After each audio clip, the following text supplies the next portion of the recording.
Lama, Vamazvi, Nyaradzo, Nyari, how are you?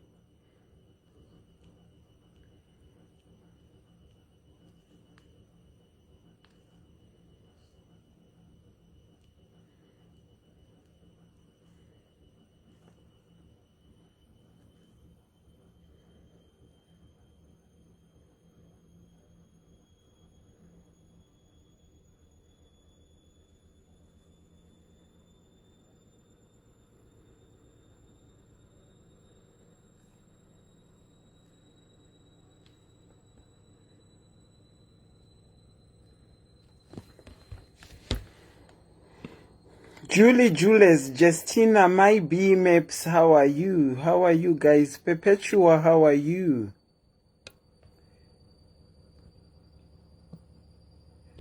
Okay. 48330801. Sarah Mazzore, how are you? Ndeipi. Taga wako nasitipedzise hosting and decor. Lizzie Makore ndeipi. My personal person, my B Maps, I'm okay. How are you, my B? Vana vakadi. Yoko Zuno we Zimbabwe. Yoko wakasarira last week. Wakasaririra Abigail Uzizo. How are you? Ndaka gono ndeipi ndaka. Ru paperwork. Ndeipi Maria Piri. Say. Abigail Uzizo. Ndofunga tambokwaidzana. Mildred Moyo, Masquera say, Chennai Gwawawa, how are you? Natsai, how are you? Rumbi Mwakutuya, Betha Chambare, I missed Nasindiripano. You did miss. Manje, uchiziva what happened last week. This second part, uchiziva what happened last week. Octavia Manjenjenga. How are you? Shalom, how are you? Rosemary, how are you? Sonia Smith, my personal person, Sonia Smith. How are you? Mavis Druke, Ndeipi, Fabi. Mageta Arkuenda, now I'm gonna miss this show. Auntie Cynthia Scheffler, how are you? Sikatazile, how are you? Ndaita mistake yokubatidza washing machine yangu. Faith, how are you? My own. Faith Mujiganadzo, how are you? Jessica, I'm sending my love back to you as well. Jessica, how are you doing? David, thank you, Fabi. Thank you. Pamela Tegami. Pamela, wongo last week. You guys, you seemed to have missed last week. Mildred Saidi, Mavis Druke, how are you? Jessica, Antivari right. Annie, how are you? Lenny Shishaya, Ndeipi. Renika Instance, Ndeipi. Brenda, Ndeipi. I guess we can go into our program. Apana chakumirira. Manje, Maria Piri, uri say, I thought you were late. My clock is 1 hour ahead. 6 o'clock UK time and 8 o'clock Africa time. Saka, yeah, just a bit late. Juliana Makondo, how are you? Manje guys, kana mchimisaka. Zvinoda wakambonzwa part 1 yacho, especially ndikaisa thank you for my love amuri senda. Ndikaisa title especially ndishiti part 2 zviri nani old age zviri nani kudzokera ku part 1 unotanga wanzwa so that unoziva wofambirana nenyaya. Last week takabaduka nekuseka munongonzwa ini. Sorry, excuse my coffee. Last week, Mr. Chibatani, how are you? Nyarai Shilo, last week takabaduka nekuseka. But zvisinei mauya muchazvinzwira nhasi.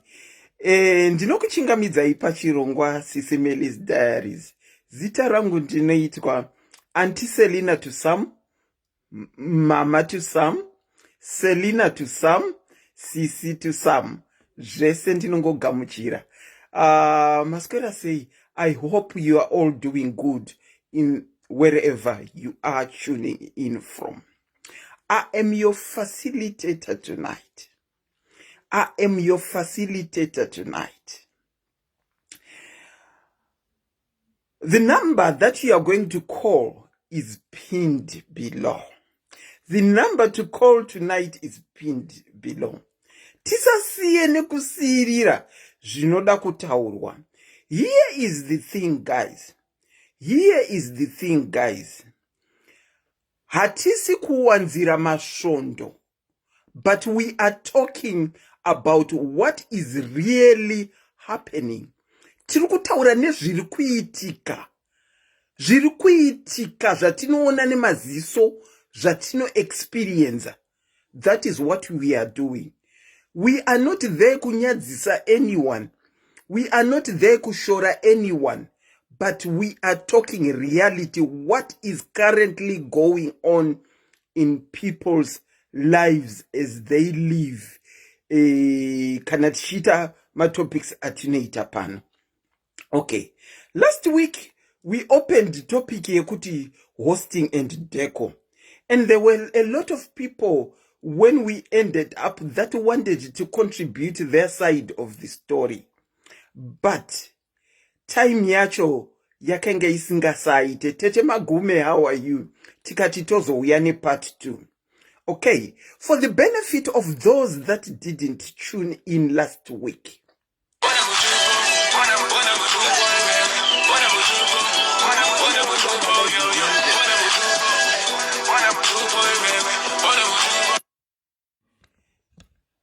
sorry about that. For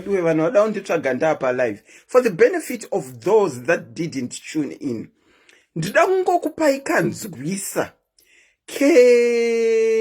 I'm going to play the full conversation that I had with our brother last week. Takaita brother vanoita hosting and decor. So for you to see what we were talking about, I am going to replay what we discussed last week. Here is the clip. Here is the clip. Okay, there it goes. Ndinokuchingamidzai pachirongwa SIS MELLY's Diaries. Maswera sei? Taswera kuti maswerawo kwamuri ikoko. Ndaonawo topic yamotaura nezvaye hosting and steward. Tina brother vapinda. Makambenge muri kuhosting here, brother? Nditori mu-steward mukuru. Okay. The platform is all yours, bro. Go on. Nyaya yehosting iyi marondedzero andakanga ndakainzwa yakanga yatorwa pane vhesi inotaura nezvemushuma night woman. Okay.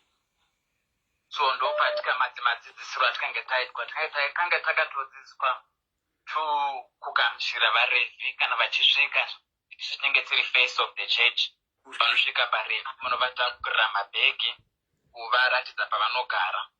Panguva yekunamata vanhu pavanovhara maziso kana uri muhostess kana musteward hautenderwi kuvhara maziso, nokuti tainzi paunovhara maziso speaker anogona kunge akuda mvura kana kuti arida toilet. Iro vhesi rekuna remushunamaiti woman apa ndachikupai background.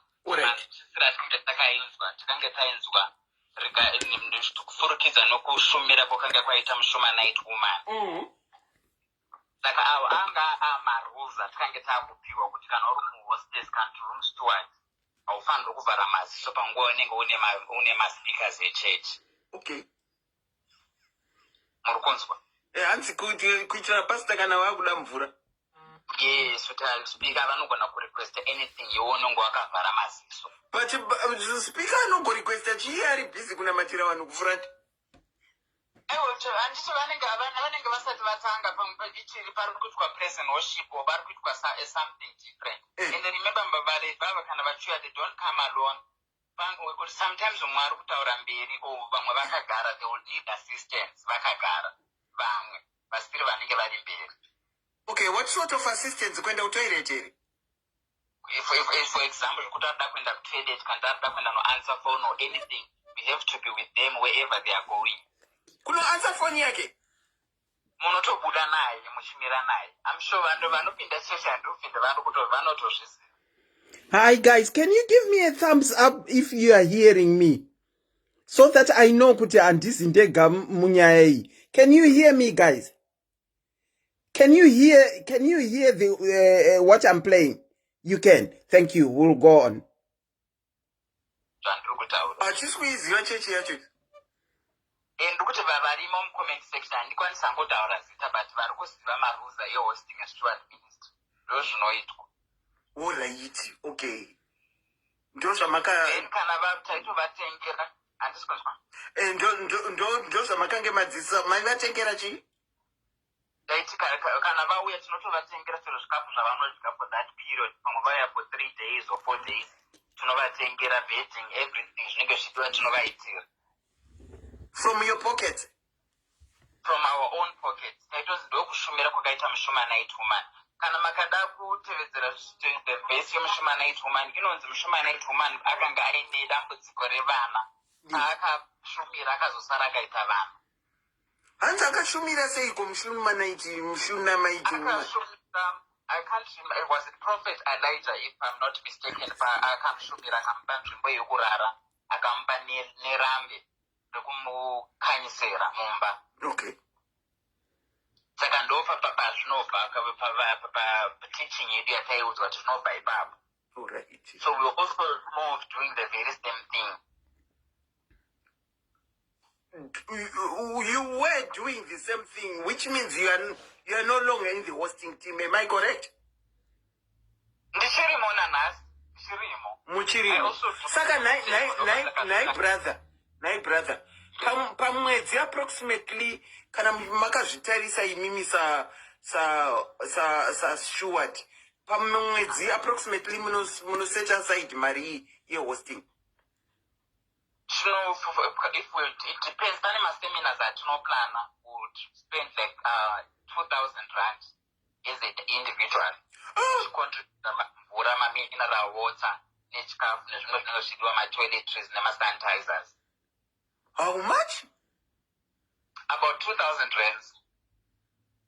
A month? A conference yatinenge tichiita. A conference? Yes. Is this to cater for each and everyone who is coming to the conference or for the speakers that are coming? Yes. Saka munenge muchihosta muri vangani apa? Takawanda. Kune vanotakura mabhegi, kune vamusingaoni, vanoshanda behind, kozoita vanenge vachibika nevedheko. Saka we are about 30 something. Naipana ngani calculate 30 times 2,000. Comment section mundisiro answer please. 30 times 2,000. Saka mari inobatwa nani? Tina treasure. Ndiye anobata mari? Yes, ndiye anenge tinotocalculate tikuda zvakati. It's about 60,000 rands. It's about 60. On top of that, andisena tina uniforms kuti atinotenga. Andi tinochinja makuseni, tinochinja manero. What's the purpose of my uniform and why change makuseni and change manero? What's the purpose of that? The purpose actually I think is so, but then those not.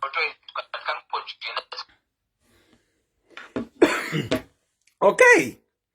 For those that want to hear more, what you can go back to part 1. I thought we would start off by recapping what we did last week. And the Torah clip here, brother, especially your brother, to recap. The number that you can call is pinned below. 447748330801. Nasi, even if you want to call via video ndinenge tichingoonana tiri two. If you want to WhatsApp and call via video, feel free to do so. Hosting and Decor. Last week takanzwa zvakawanda. You can start calling in if you want. Vamwe vakati vakadzidziswa vachiita Decor, vakadzidziswa zvaAbraham. Hanzi akabuda akaenda mustreet akanotsvaga vanhu akauya akavaurayira. Vakauza word rekuti chiko. Hanzi gwai. Ndo example yavo vakauza yavakaudzwa kunzi ndo inomiririra hosting. Brother was talking about the Shunammite woman. Ndo zvavakadzidziswa. But last week we picked on a lot of things. It looked like no one was vari hosting team dzacho was really understanding the purpose here hosting. No one was really understanding the purpose here hosting. And the mari dzacho dzinospendwa. Ndakazosara ndofunga inini. Just imagine what 60,000 rands could do in terms of helping the disadvantaged children. Imagine what 60,000 rands would pay for. Imagine what 60,000 rands kuti ingabhadharire vana ma-school fees mangani kuZimbabwe. One other question that I was left with, are those churches giving back to the community within their surroundings? Mari dzese dzeDeco ne-hosting it. Is it really necessary? Is it really necessary? Are they giving back to the community? Have you ever seen these churches, very more community, vachiita different projects to help? Let's talk, guys. The number that you can call is pinned below. If you didn't contribute last week and you are in the hosting and Decor team, feel free to call in the number that is pinned below. You know, ndinotofira dzimwe nguva kuti dai tiri chechi yedu pano paSIS MELLY's Diaries nemaprojects edu atinoita ekubatsira. Because vacho vanofanira kunge vachibatsira out there, they are not doing it. They would rather concentrate on spending 60,000 yekunotenga bedding nechikafu chiri kungouya kudya. 60,000 for one conference. One conference. One mother said kuti zvinopa mablessing ukanga uchishumira through kuhosta vanhu vaMwari. Hatizvirambi. But zvimwe zvacho, sometimes when people talk, you tend to wonder, is there something wrong? 2,000, do you know kuti ipay yemwe munhu muSouth Africa 2,000 iyoyi? 2,000 inoenda kuhosting and Decor. Ipay yemwe munhu. And then we got a mother pastor that came and contributed to the program. And she said, no, my husband is a pastor. Handibvume kubatirwa bag rangu. Instead, inini ndinenge ndichifanirwa kuseva vanhu. Not kuti ivo vandiseve vachindibatira bag nekunondirakidza kwekugara. Mama pastor vakati nada. And she even refused to be called mama pastor. Zvikanzi hakuna mama bus driver. Hakuna mama pilot. Ndinokuchingamidzai pachirongwa hosting and Decor. Muri sei? Hello. Hevo muri sei aska?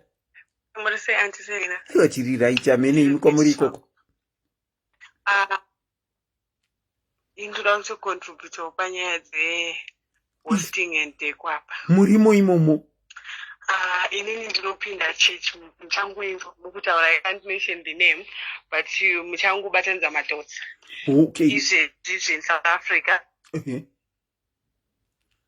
South Africa, we are waiting 50 million this year. Sorry? 50 million rands. Yechi? Which this year, muno South Africa. Sukufanira kunda 50 million rands. Imikola. Maria muri kutaura munonyatsoiziva here imi? Hello. Maria muri kutaura munonyatsoiziva. Ina handisa ndakatembenge ndakaiona Maria kadaro. Yes, 50 million rands. Yekuita sei? Ndaya tikushanda gore rokusvika by October tofanira kunge taraise that much.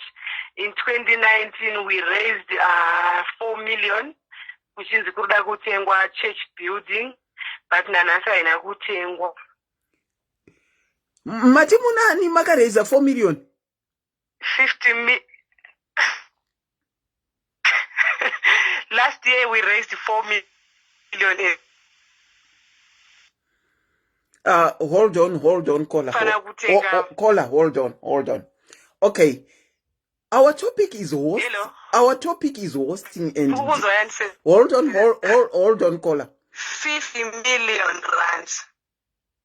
Hold on. Our topic is hosting and decor. Ndinokumbotaura nevanhu. Our topic is hosting and decor. But kana paine tumwe tusauti turipo, ngatipei munhu nguva yekuti ataure. Mati last year makaraisa 4 million. Yes, kwakaraiswa 4 million. Not last 2019 before the COVID. Kwakaraiswa 4 million kuchinzi kuda kutengwa.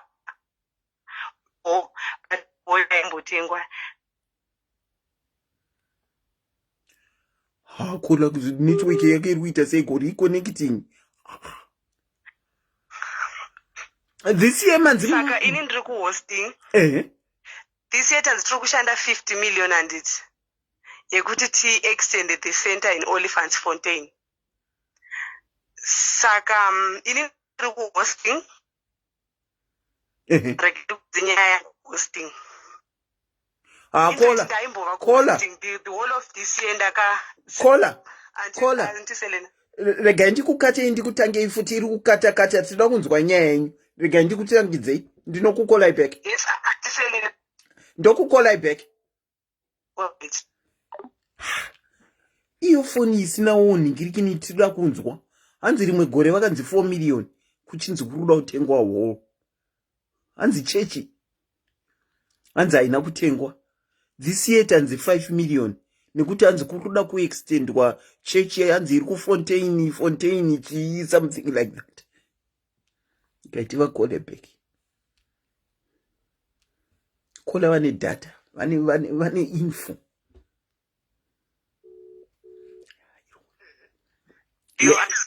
Pinda yenyu. Rega nditi network yangu ndofika kunaya saka inenge iri kutiza. Alright. Saka ini ndiri kuhosting ndotanga nekuti takashanda 2010 kukavakwa mbuya Docors. Okay. Kana uri mubeliever wechechi yedu unongobhadhara zvakafanana nezvamwe hazvina basa kuti ndima aishanda. Kana ukatoenda usina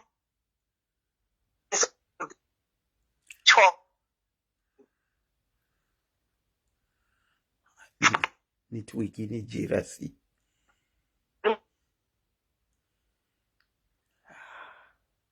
Tinenge tadzishanda pashanda zvimabuildings aya zvese maprojects aya anoshandwa nechechi. But iwe ukarwara hauchabatsirwe, unotonamatirwa instead yekuendeswa kumedical because vanenge vachisaona mari. Saka iyo mbuya whatever yacho yamakavaka chipatara ichochi ukarwara haunorapwa ikoko mahara. Haurapwe mahara, it's a private hospital. Ukatoenda kana usina mari unotoendeswa kunamatirwa kwete kwemedical. Ko hamusi mashareholders here makaraisa mari. Saka rega iti No, asisina shareholders, hakuna shareholders. Sorry guy, tiende pa-hosting, handandisiri ku-hosting, ezvino ndakabuda gore noku-hosting handisisi. Nekuti chikwacho DC handisandaenda. Ku-hosting, I remember taihosta mafundisi. My brother is an elder, so mafundisi aihostwa kumba kwedu most. So my brother zvino akambenga achizviitawo because I remember pakamboshandwa matarenda ewembuya Docas, he was the highest. Akashanda 200,000 ari one.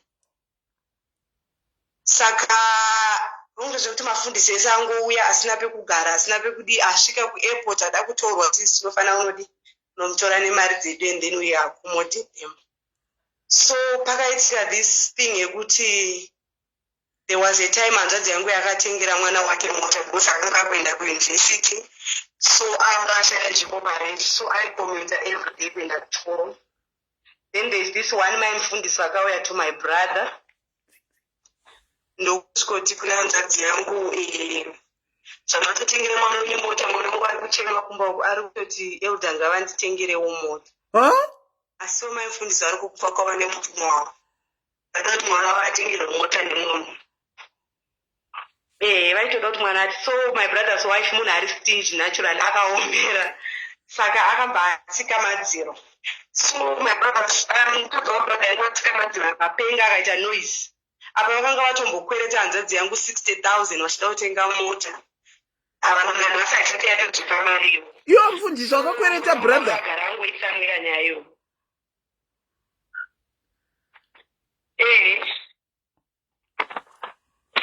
So mufundisi vakazomba vati mwana akatengerwa mota. So muroro wangu akambazviramba. Muroro wangu tesita chihosi. Muroro wangu azviramba. Mai mufundisi vakabudisa muromo kuti mukadzi kana achiramba kushandira Mwari, mukadzi kana achiramba kuchengeta vafundisi, ngaarambwe. Feya kwete kuti zvekuti tifeya. So it happens kuti murume wacho akabva azofa, but vanga vatotransfera muprovince medu vato kuanother province. Murume wavo akabva anoshaika necovid. Murume wavo ashaika necovid.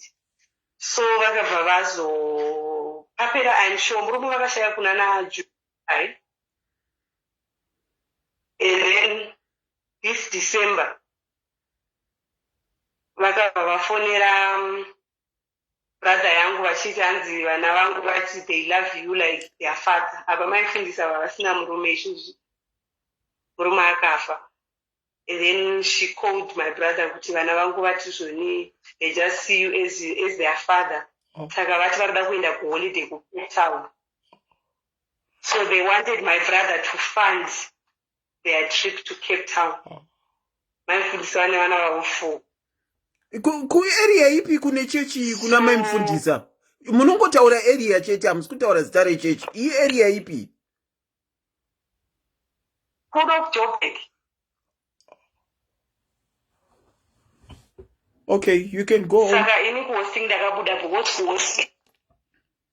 Kuhosting imari hamuna chimwe chaunogona kuchechi because kubva kumataura chakukusa vafundisi. Kubva kumamvura dzavachanwa imari everyday uchienda kuchinofanira une mari yekuhosting. Then panoitwa love offering, speaker apedza kuparidza munofanira kuzomupa envelope ine mari yekuti aende anotenga drink, saka munoishanda as well. Saka kana usitorina mari iri enough kuchechi hauendi. Saka brother wachiri kuenda kuchechi? Kuchererwa. Ezvezvi kuchechi anoenda yendi day, but haasisiri that zvaaita kugara zvekuti he would go over kufadza mufundisi, kufadza mai mufundisi kuita sei. Atiramba yeti mufundisi unogona kungomutengera magroceries echechi. Because anenge asina basa kwaari kuenda ari mufundisi wenyu. But there are some things achiselling out. Do you know kana kuri kusvondo kola kana kuri kusvondo kwandiri kufungira kuti kwamunotaura, do you know kuti mafundisi enya aone payroll? Do you know your fundisi aone payroll?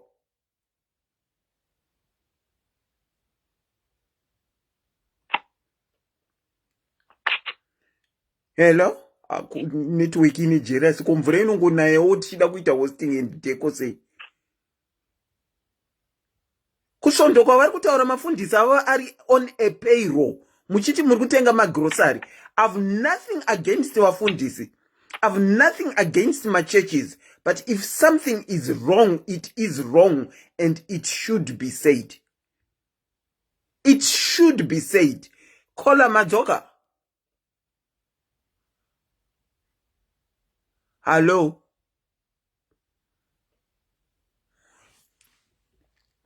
Pane zvandoda kubvunza Kola. Ndoda kuwafonera back pane zvandoda kuti wabvunza weduwe zvimwe zvinhu zvinofukwidza for gonya so. No man.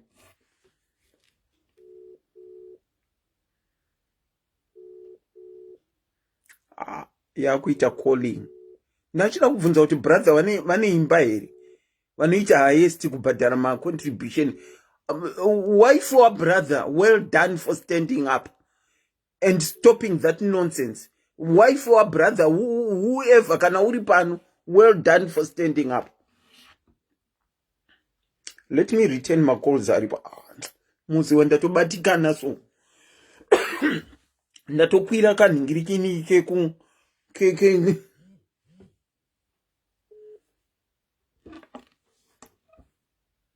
I'm trying to return my calls.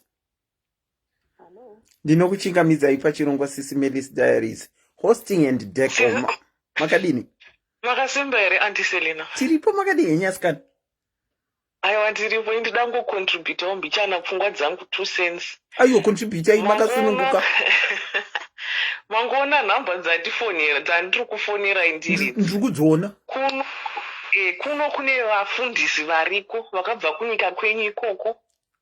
Iko kwandiri kuno. Vakabva kuno. Mufundisi vakatodedzwa kunzi uyai kuno toda mufundisi vanotitungamirira.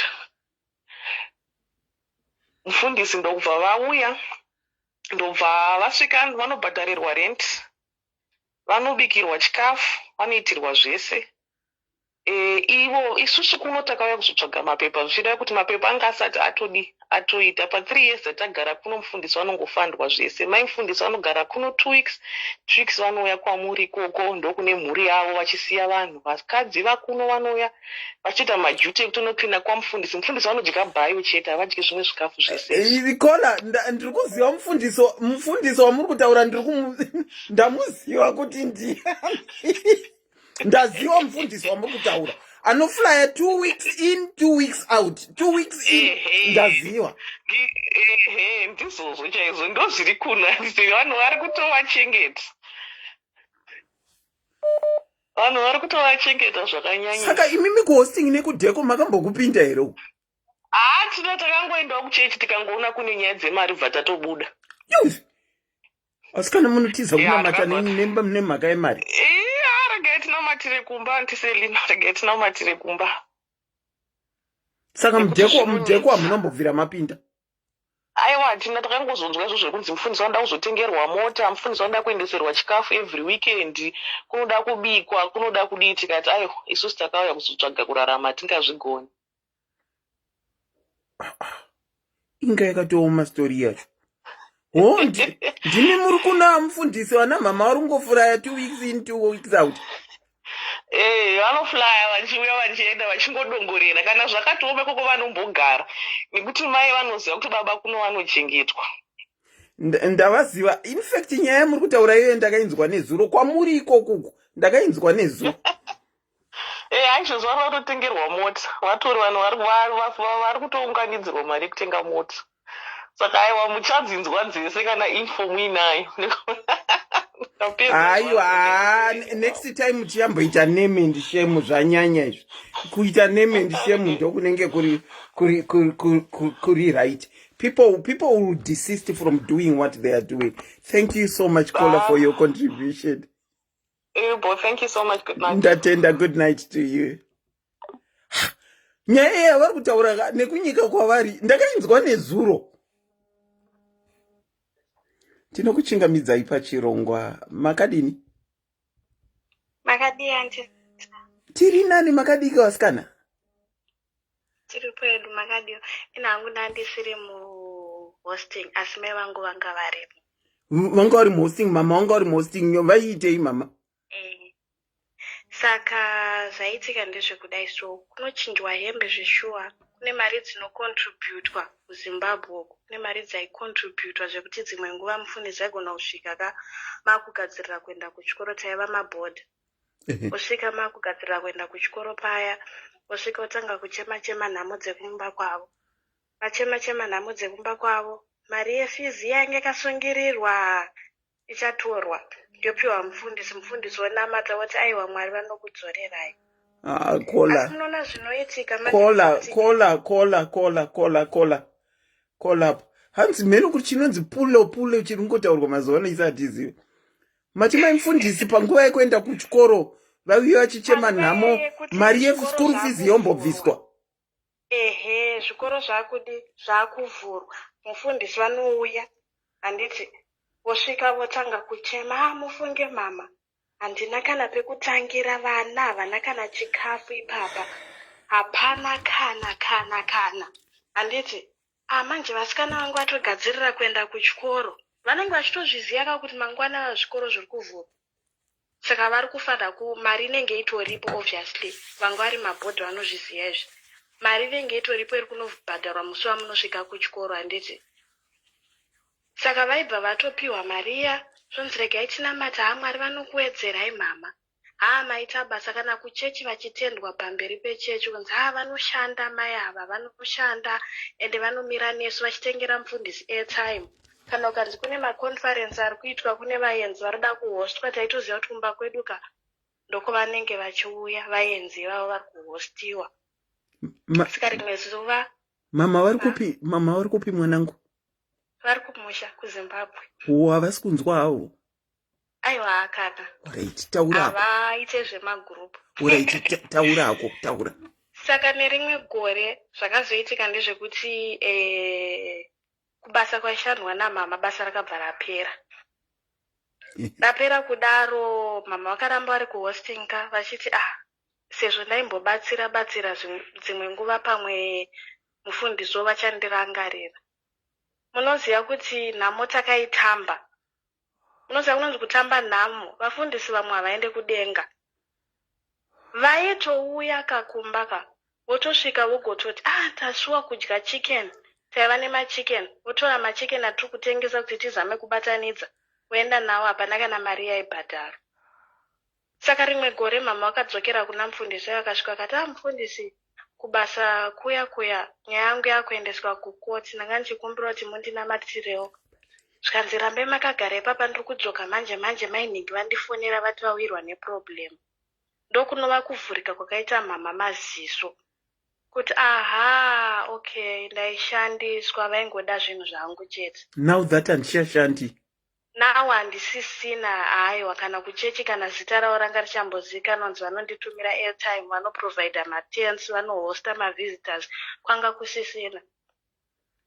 Vakatambura mama zvatakaona teseka, vakasvika pakuti nekuchechi handichaendi. Kuregera kwavakaita kuenda kuchechi, mufundisi vakazouya ndofunga after 3 years. Kuzobvunza kuti komuriko. Vatozonzwa nemwe munhu kunzi basa riya vakadzokera kubasa. Saka ndofunga kuya kwanga vakuita kwanga kwakuda kuchiita sekubhenefita zvakare. Saka mufundisi hamunhu aingotenderera kuti vadye chete kumba kwedu, zvimwe zvese zvanga zvisina basa. Wow. Saka mama ndokuzosiya kwavakaita chechiyo. Cherezvo ukavaudza kuti kuchechi vanoti aiwa, endai zvenyu, handichaiti. Mama saka vachiri pabasa avo? Vachiri pabasa. Zvinozvo vakuzvimirira havo vega. Vakazowanirwa nyasi vakavhura zvinhu zvavo vega. That is very good. You know, it's so sad to hear zvichitaurwa nemwana kuti anoremember vachienda kuchikoro. Mama vaisarudza kushotesa fees yekuti vanopa mari mufundisi. Asi pavakawirwa nedambudziko rebasa, vakaenda kunoudza mufundisi kuti vawanamatire, he didn't blink. Instead wakachuza kunosarudza kuna mainhingi vachiri kushanda nekuti vanga wawirwa nedambudziko. But I'm glad vakavhurika. Takatambura, munoziva kunonzi kutambura. Munoziva kana mamuri vanhu vanovava jaro tichero kuchechi, hello. Wotozongonoti even nemivana vachona hapasisina kana chatombokucheukai muchechi machona. Takatambura. kutambura zvekusvika pakushaya kana mari yekuregister O level.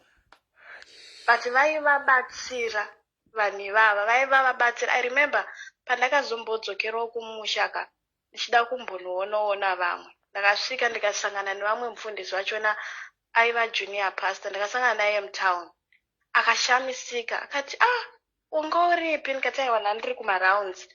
Zvikanzi ndipo foni yawakabata, Mwari vanokublessa, ukangondipa chete Mwari vanokukomborera. Ndikati nguva yese ndainamata ndega, handinambobvira ndaita problem. Saka izvozvi kuti ndikupei chinhu nokuti Mwari vachazondikomborera hazviiti.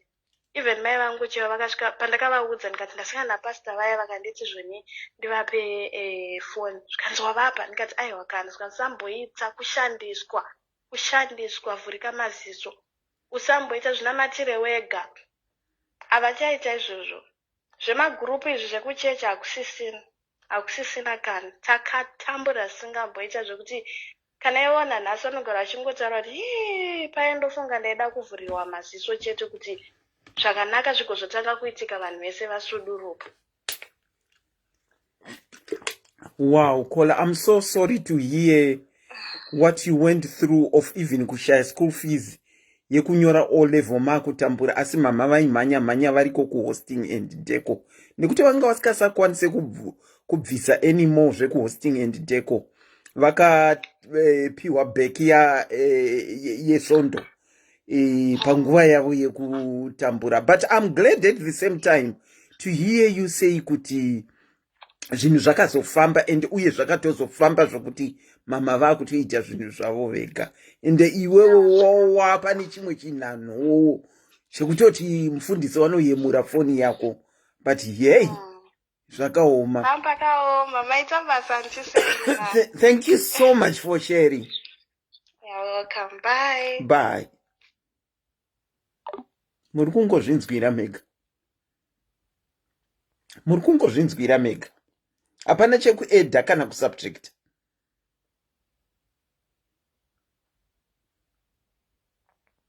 Do you want to share something that you have encountered nezve hosting nedecor izvi? Kwenyu munoita seiko? Munocontributa kana kuti munoenda kumari dzechechi dzemaoffering ndo dzamunonopiwa kuti muuse kudecor? Munoita sei? Kumadzibaba kwana madzibaba mune hosting team here? Kwana madzibaba kune hosting team here? Dzimwe svondo mune hosting team?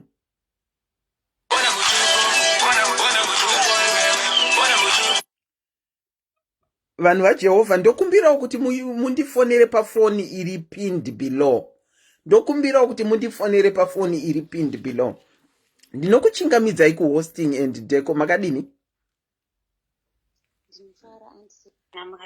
Tiripo hedu. Makange muriko kuhosting kana kuti muriko? No, andinambobvira ndajoina hosting. Hamuna? Yes. Okay. But I just want to say something. Go on, Kola. While I agree kuti pane pazvinozonyanya handiti, kana especially mufundisi kana akunyanya kusarudza panenge pachinzi vari kupiwa chikafu paipe akunyanya kusarudza maplans anobudisisa, I agree kuti zvinenge zvanyanya handiti. Okay. But ndiri kungonzwa hangu vamwe vari kutaura vanomboti handibvise kana sendi. Zvakuendera nekuti chechi yacho inombofunctiona sei. Okay. Pane pamwe pekuona kuti obligation yenyu kunge muchitengerawo vafundisi chikafu, mungovatengerawo zviri in reasonable confines. I don't see pane chakaipa. So ndowedza kufunga kuti munhu wese kuti haachabvise mari yake, how are we supposed to shoot? Vanodzikawo chii, because amwe machechi anototi mufundisi wacho hafaniri kuenda kubasa. But ndiri kuagree hangu zvimwe zvacho zviri kuma-extreme zvokuti munhu unobvisa 200,000 kuti unzi waita number one. Izvozvo hazviiti. So that's my contribution. Kola. Do you know kuti machechi emazuva ano most of the vafundisi even kuma old school church ataive now. Do you know what most ana reverend nana priest nana pastor they are now paid jobs? Do you know that? Yes, ndinoziva, but zvinodhipenda nekuti vanobhadharwa mari and nekuti chechi inotii. Saka ndati zvinodhipenda nechechi yari, because kana chechi yenyu ichikusungirai kuti kupera kwemwedzi munounzwawo grosari, kana ringoriwo grosari riya riri right, risina kuti munhu anobva azomenshena kana kuti inini ndinoda lamp, ndinoda chakati, ringoriwo riya ratinodya kumba kwedu. I don't think it's wrong. kana chechi ichisungira kuti munofanirwa kuunzira mapasta chikafu, hapana chakashata. My question is, ichechi here kana kuti tisu tiri kuformulata zvinhu zvokuti tinofanirwa kutengerana mapasta grocery? Ichechi here kana kuti tisu vanhu? Handizivi manje zvakudhipenda. Dzimwe dzacho itori organization inodaro, pamwe pacho tisu vanhu, but kune dzimwe dzinototi dzinokuudzai zvamakafanira kuitira mufundisi, kuti mufundisi anoitirwa 1 2 3 4 5 6. Okay. Imimi kwenyu munoitira mufundisi here? Isusu kwedu ya kwedu kwatinopinda tine zvatinonzi tinofanira kuitira mufundisi. Pamunoti tine zvatinonzi, ndiani ari kudaro? Ndiani ari kukudzai kuti munofanirwa kuita? Handina kuti handingati pana ari kuchudza. Ours is a mainline church, right? So patori tingati ndo standard procedure yedu inotiudzawo kuti zvone tinofanira kuitira mufundisi zvakati. Even iyo church pachezvayo, not sangano, handiti church pachezvayo, like headquarters, inobhadharirwa mwana wamufundisi a certain percentage of school fees depending nekwaari mufundisi kwacho kwaari kushanda ari. Vakaona kuti pauri kushanda uri panenge pari nani, handiti munoziva kuti maassemblies anosiyana. Vakaona kuti pauri kushanda uri panenge pari nani, what they do is vanotokudza kuti isusu se headquarters we don't pay because uri kushanda uri pari nani, and we know kuti unowanwa zviri nani. But kana uri kushanda kumwe kusinawo vari nani, kuya kuti vanokuziva kuti even food uri kustruggle, ndo paunozowanawo a certain percentage of pay kubva kuheadquarters. But kana uri pari nani, flock yako ndo inofanira kukupawo magroceries and all. But kune vanozoenda maextremes ekuda kuzosarudza, ivavo vanhu vanenge vachikombina. But kana ungori munhu anogamuchirwa, unotengerwawo zviri nani, zvine standard iri nani. Okay, anti muri mama mufundisi here? No. Amuzi. Okay, saka kune flock iri nani ndokumadelu, kune flock dzinenge dzine kabag? Not necessarily kumadelu. Actually, inini chechi yandinotopinda haitorina macenters kumadelu. Chechi yedu isusu yandinopinda yakatokurira kumalocation.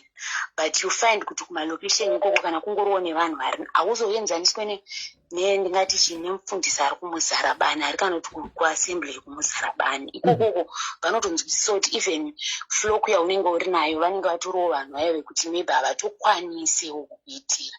So ndo paunozopiwawo something very small from the headquarters.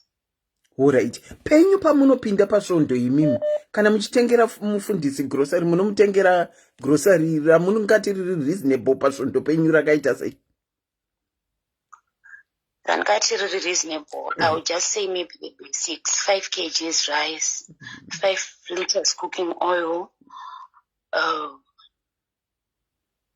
beans, muriwo, nyama, tinotengawo chicken, beef, means,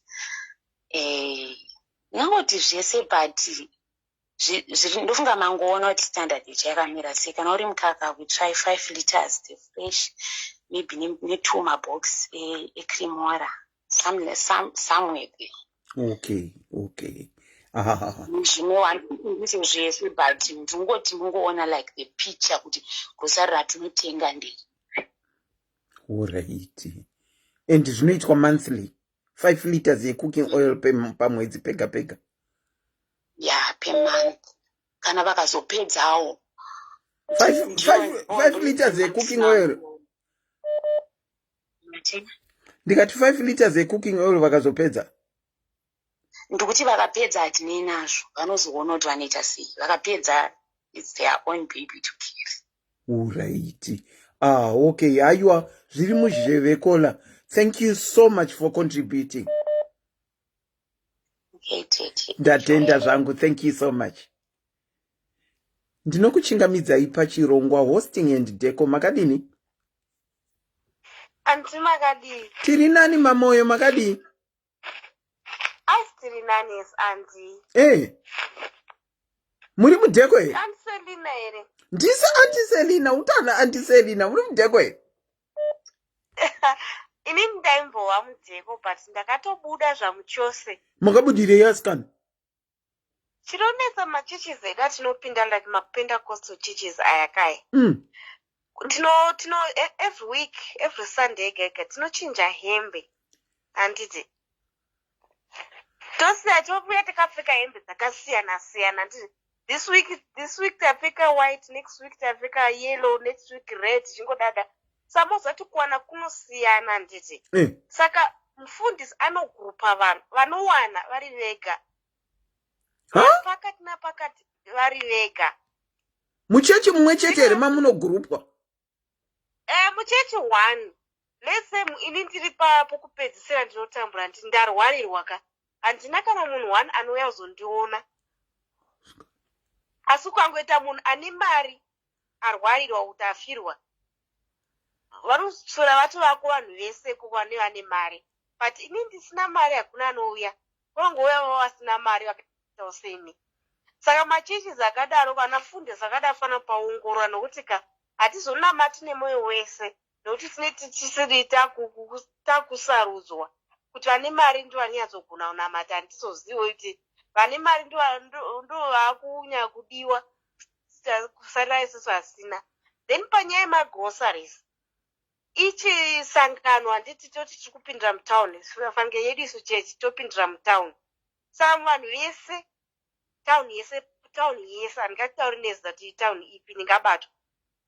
Saka kune magroup masection handiti tinopindira tise mutauni. Saka ari masection ese ka tinoti totenga 5 liters yamafuta section yedu, 5 kg yenyama, mafoam bath nezvakudaro zvinoshandiswa mumba, basic things ese.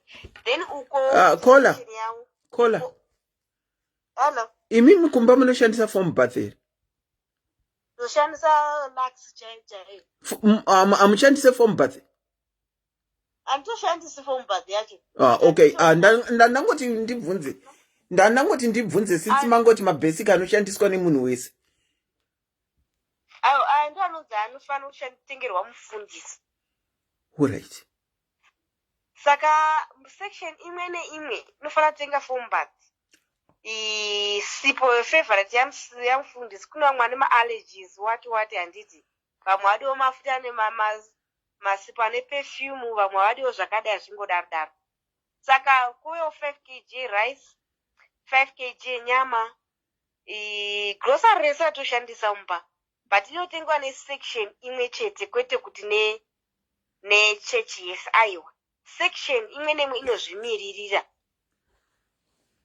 Okay. Zvozoya zvese tozvibatanidza zvese month end. Zopa mufundisi zvese. Kola. Ningirikini mati section imwe neimwe inotenga namafuta na 5 liter mafuta, 5 kg rice, 5 kg nyama.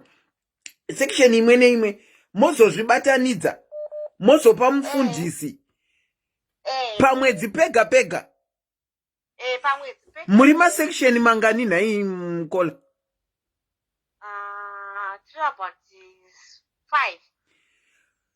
5 liters dzemafuta times 5 5 10 15 20 25 mufundisi vanenge vane 25 liters mafuta every month. Rice 5 kg 5 10 15 20 25 nyama vanenge vaine 25 kg dzenyama every time.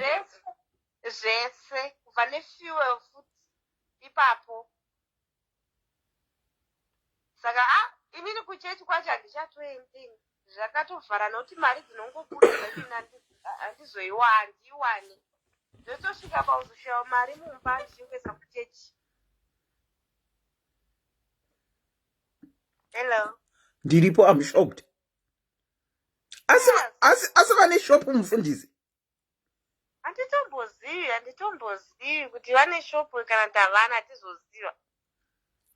Kana kanzi mufundisi kune kusaid kutoti kupretoria tofana kufusa mari yefuel, kutocontributa mari yefuel woenda.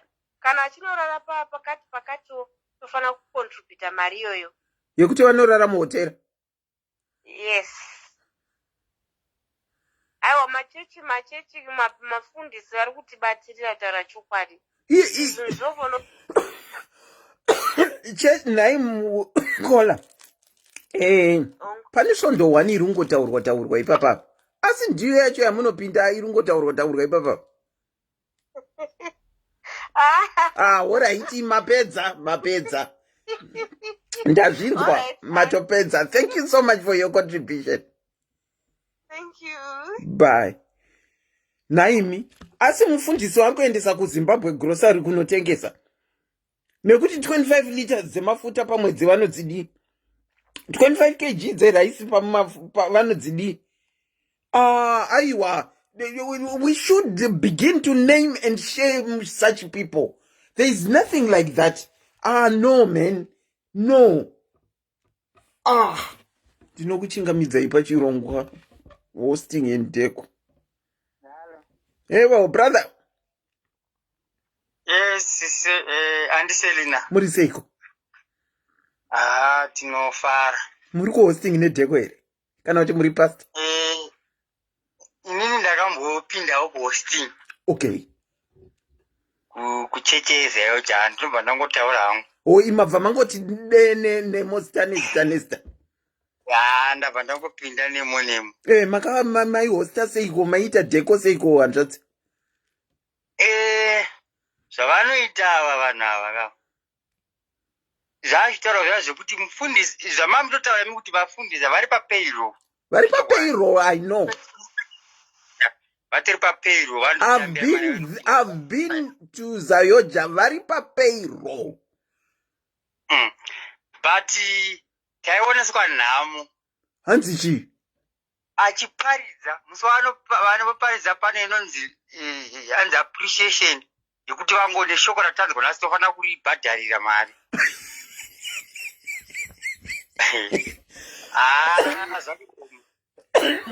Obva wati unobva maiswa magrupu futi panopera mwedzi tikuda vanonyira macontribution egrocery ramufundisi rinonyorwa pasi tikuda chakati rese munoritenga sesangano.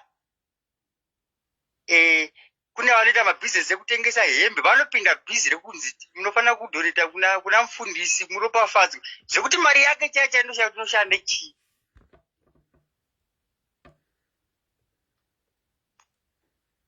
Halo. Ndiripo takateerera brother. So muchaona kuti chechi taitoita loss. Watoona kuti kuenda kuchechi kuita loss than anga asingaendi kuchechi. Brother, musadaro kuenda kuchechi mungabva mati loss here kuenda. Ndikutaura chokwadi. Nekuti munoziva kuti waifana kubhajeta mari yekuti every Sunday paunoenda kuchechi hauendi uri maoko. Unofanira kuziva kuti puchaparidzwa mufundisi wachada mari yeappreciation yeshoko rawataura. Mwedzi wacho unofanira kugadzira mari dzegrocery ramufundisi. Panobva panzi pane mari dzadzonzi dzematalents kudidi ziyaziya inenge ichidiwa. Munofanira kuita kabhizinesi kaunongoisa kausingatoре mari yacho kaunongoita kabhizinesi kako chingokafanda iwe mari dzacho dzinopiwa kuchechi. Saka maitawo bhizinesi reipa. waingonotenga maswiti mashoprite woisa mari yacho yese kuchechi. Saka inini unoziva inonzi brainwash iya ine power. Unoziva kuti ndo chechi yangu ndakatanga kutendeukira kuti ndakuziva kuna mari. Tangovewo kuno kuSouth Africa mukubatanidzwa nevanhu vanenge vachipinda chechi idzodzo manzi abobva kuisa padhuze ende vazvina manje zvekuisa vanhu padhuze. Unoiswa padhuze kana waita sei?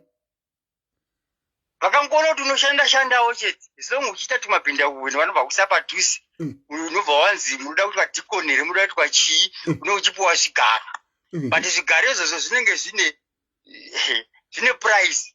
Wozi unobudisa mari dzako dzemumu zvekuti ukapinda mudheko timu unonzi mauniform tinozoda akadai kana pachiwa visitor haufaniri kumuhosta makapfeka hembe dzamunongopfeka mazuva ese munemba kutonyorwa imwe ataya yekuti tichazoda kuti kana vachiita sondoresa makusede sondorese kavaya.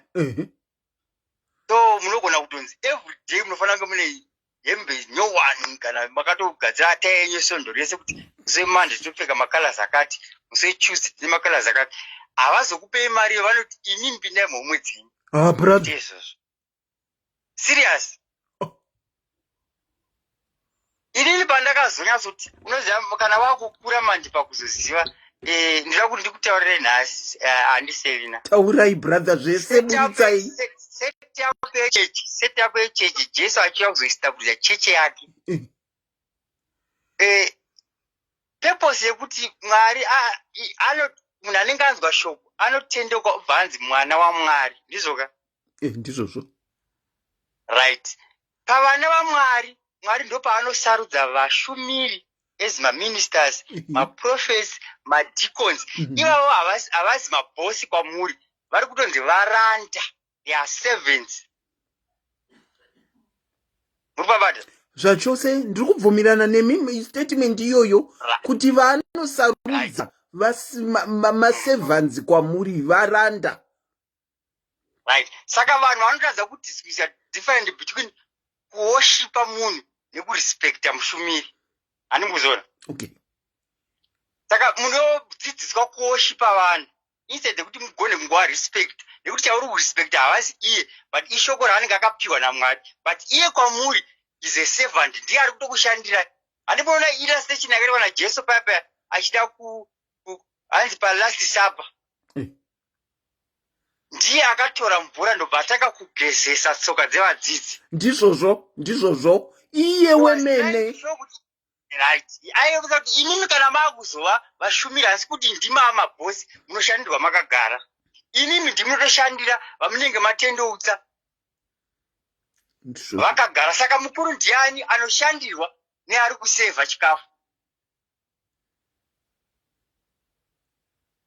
Saka mushumiri akaita sawaitress mukantini, iwe unouya wogara, iye ndouya okupa menyu, osadza chikafu chaunoda, ndiye anonotora okusevha wakagara. Saka ukaona kuti mushumiri wari waisevhandi hauna kuti boss. That's why muchiona Paul pese painyora matsamba zake first chapter yanonyora inini Paul a servant aisazviti boss muranda waKristu. Aitanga kunyora kuti naHebrew, aitanga kunyora naCorinthians, whatever. Aitanga kuti I am a servant of God. Ndocho nje atanga kutaura chizvo kuti I am not handisi boss kwamuri. Saka ega ndikupe mufananidzo uri pachena wekuti imimi kana mune vana venyu mukasiya musikana webasa muchiti makuenda kune imwe nyika, iwe uchisara nevana vangu, anenge abhosi kuvana venyu kuti anenge ari mushandi kuvana venyu. Kumushandi kuvana vangu. Right. Jesu ndiye akakuzoestablira chechi ndokubva aita vana vari kuti vana vangu vanenge vatenda mushoko rake. But akavasiyira vanonzi vashumiri mapastors, maevangelists, vashumiri vari kunzi ini muchisara muchichengeta vana vangu vacheche yangu. Ane mazona. But vana vari kudaidzwa nezita rani raJesu kuti ravashumiri. But zvikusiyana zvokuti imi kana masiya musikana webasa ari mumba, muchazoona manje vana venyu vachidyiwa zita vakudaidzwa nezita rangu inini. Inini mandisiya kuti nditare ndichisevha vana venyu, kana ndaenda kuchikoro ndovagadzira uniform, ndovagadzira chikafu, I'm a servant kuvana venyu. Ane mazona. Saka ini mukazona vana vakudaidzwa nesenemu yangu kunzi vava kwachimuti havasire kwenyu manje ndenda gona basa here fired chai unotozotsamwa kuti watotoresa vana vangu mabhethi vakuti ndo zvakaita vashumiri saka zvakaitwa vice versa manje satani akangwara akabva kuti vashumiri vaya kuti inini makunzi vana vemuprofita vana vemufundisi hatipokoda manje saka nyaya iripo kuti kana vanhu takangofungidza kuti kana munhu atonzi mushumiri ndiye atova bhosi nyambiswa aiwa atonzi iwe uye ngaachitoshandira ngawe everyday achiprepare shop everyday achichengeta cheche yaakasirwa as a custodian nemuridzi ofuti kana muridzi akuuya saka achiti kana ndaakuzouya ndinenge ndine mugoyo wangu wekuti iwe wakazogona basa pane zvandakakusiyira kuti iwe uchengete cheche yangu but nekuda kwekuda mari nekuzvikudza vakazvichinja ivo ndo vakuti ndo vanofanira kutoti every chavataura have to pay for it ana mazona sakanzi kushumira kana nekuti yalast week ini nhangu ndiri mumwe anonyanzozviteerera kana zvako YouTube kana muchimboyoka ndakambokusiyai mamwe manhikina ndakambokombaira so pamakamboita dzimwe dzecheche yetithing ndini Alright. Saka imimi brother hosting makazosiya zvaita sei? Makanga mapera bag here? Not as such, but unozenga kuramba uchipurawo nekuramba uchiverengawo bhaibheri wega uchikambonzwisa kuti setup yechechi yakamboyadzomira unoziva kuti everything zvati kuti hapana apa zviri totally wrong. Alright. Because ndakatoziva kuti aiwa ina handingaende kuchechi kokunoti inini nditi ndinotoenda kuti inini ndiri manhiki nangu anofanira kumita mumba mangu sababa mumba.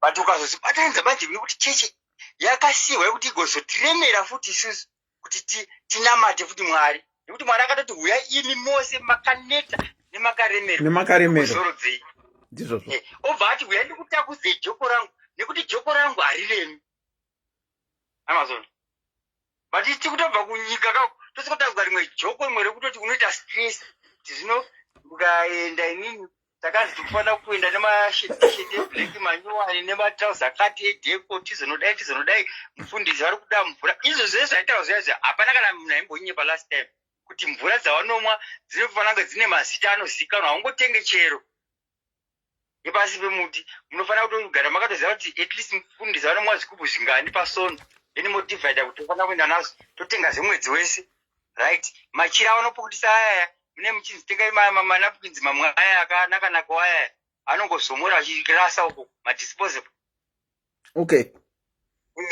mobva zvese izvozvo zvokuona kuti ukazosvikakuta wanza kuti zvine chiini chekunamata because zvavaita manje mufundisi vaiti hatifaniri kuita 2 weeks pachiparidzwa dzimwe nyaya panofanira kuti pakata 1 week mukupadza zvimwe zvinhu nechi3 makupadza tithe nekupa negiving ani mazona ndozvinhu zvaikoshesha isipesa kuziva kuti mukazvitasa taitorambidzwa kunzi hapafaniri kuita 2 weeks muchiparidza ngatiti kuparidzawo zverudo kana zvelove kana chii but pakangota the 3rd week takutoparidza giving or tithe alright muchiisterwa that brainwash zvekuti unopedzisira wakungofunga kuti kana ini ndikasapa mufundisi kana ndikasadaiso zvekuti iyo kupa kwako hakuzi kwekupa kwokuti uri kupa kuti basa raMwari rifambe because kana ndichiminisa pazvinhu zvaMwari ngatiti tinoda crusade tine zvinhu zvatinoda kuti crusade ibudirire we need matens we need machair we can contribute towards those things because ndo basa racho rekuti reushumiri rekudiwa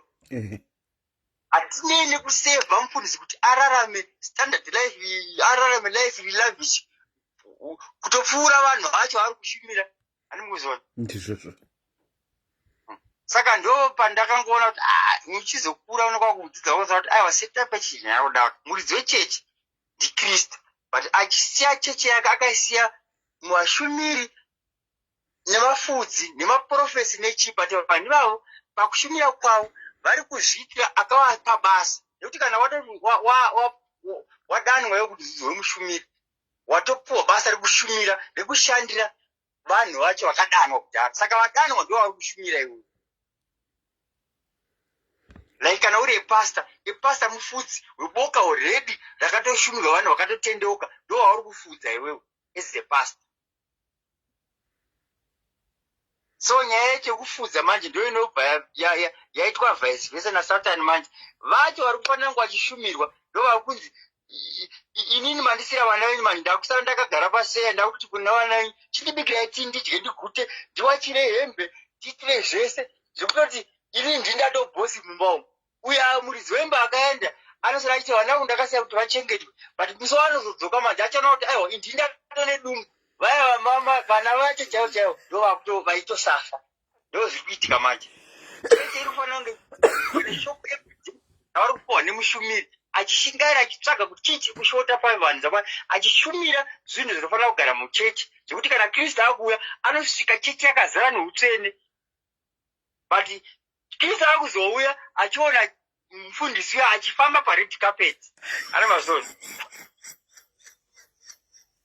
ari kufamba pared carpet ari kuti handina mota yandinovhusuka ane dumbu ari kudii anozoti wakagona basa here kristu ndo pane nyaya zvekuti vese ari kuti anenge achititira mwari but ibrainwash hapana zvinhu zvakanaka wokuti kudaro ndo nyaya iripo handiseri cheche setup chaiyo haina kuti imimi munofanira kuti mukwidze ndege kana kuti atenge jeti nekuda kwekuti ava mushumiri hakuna zvinhu zvakadaro wow matsana nyaya iri pangokushumira preach the word of god zvekuti pashoko unopadzwa zuva nezuva riri kupefekta chechi hati zvinonzi napaul ndinoda kuti ndikwanise kuna kristu yachena handimukuzona saka basa ravashumiri kushingaira every day vachipefekta chechi neshoko ravanenge vakapiwa namwari kuti iri riparidzire kuchechi nekuti kana iyagona chechi yakachena perfect chechi ndo yaari kuzoinga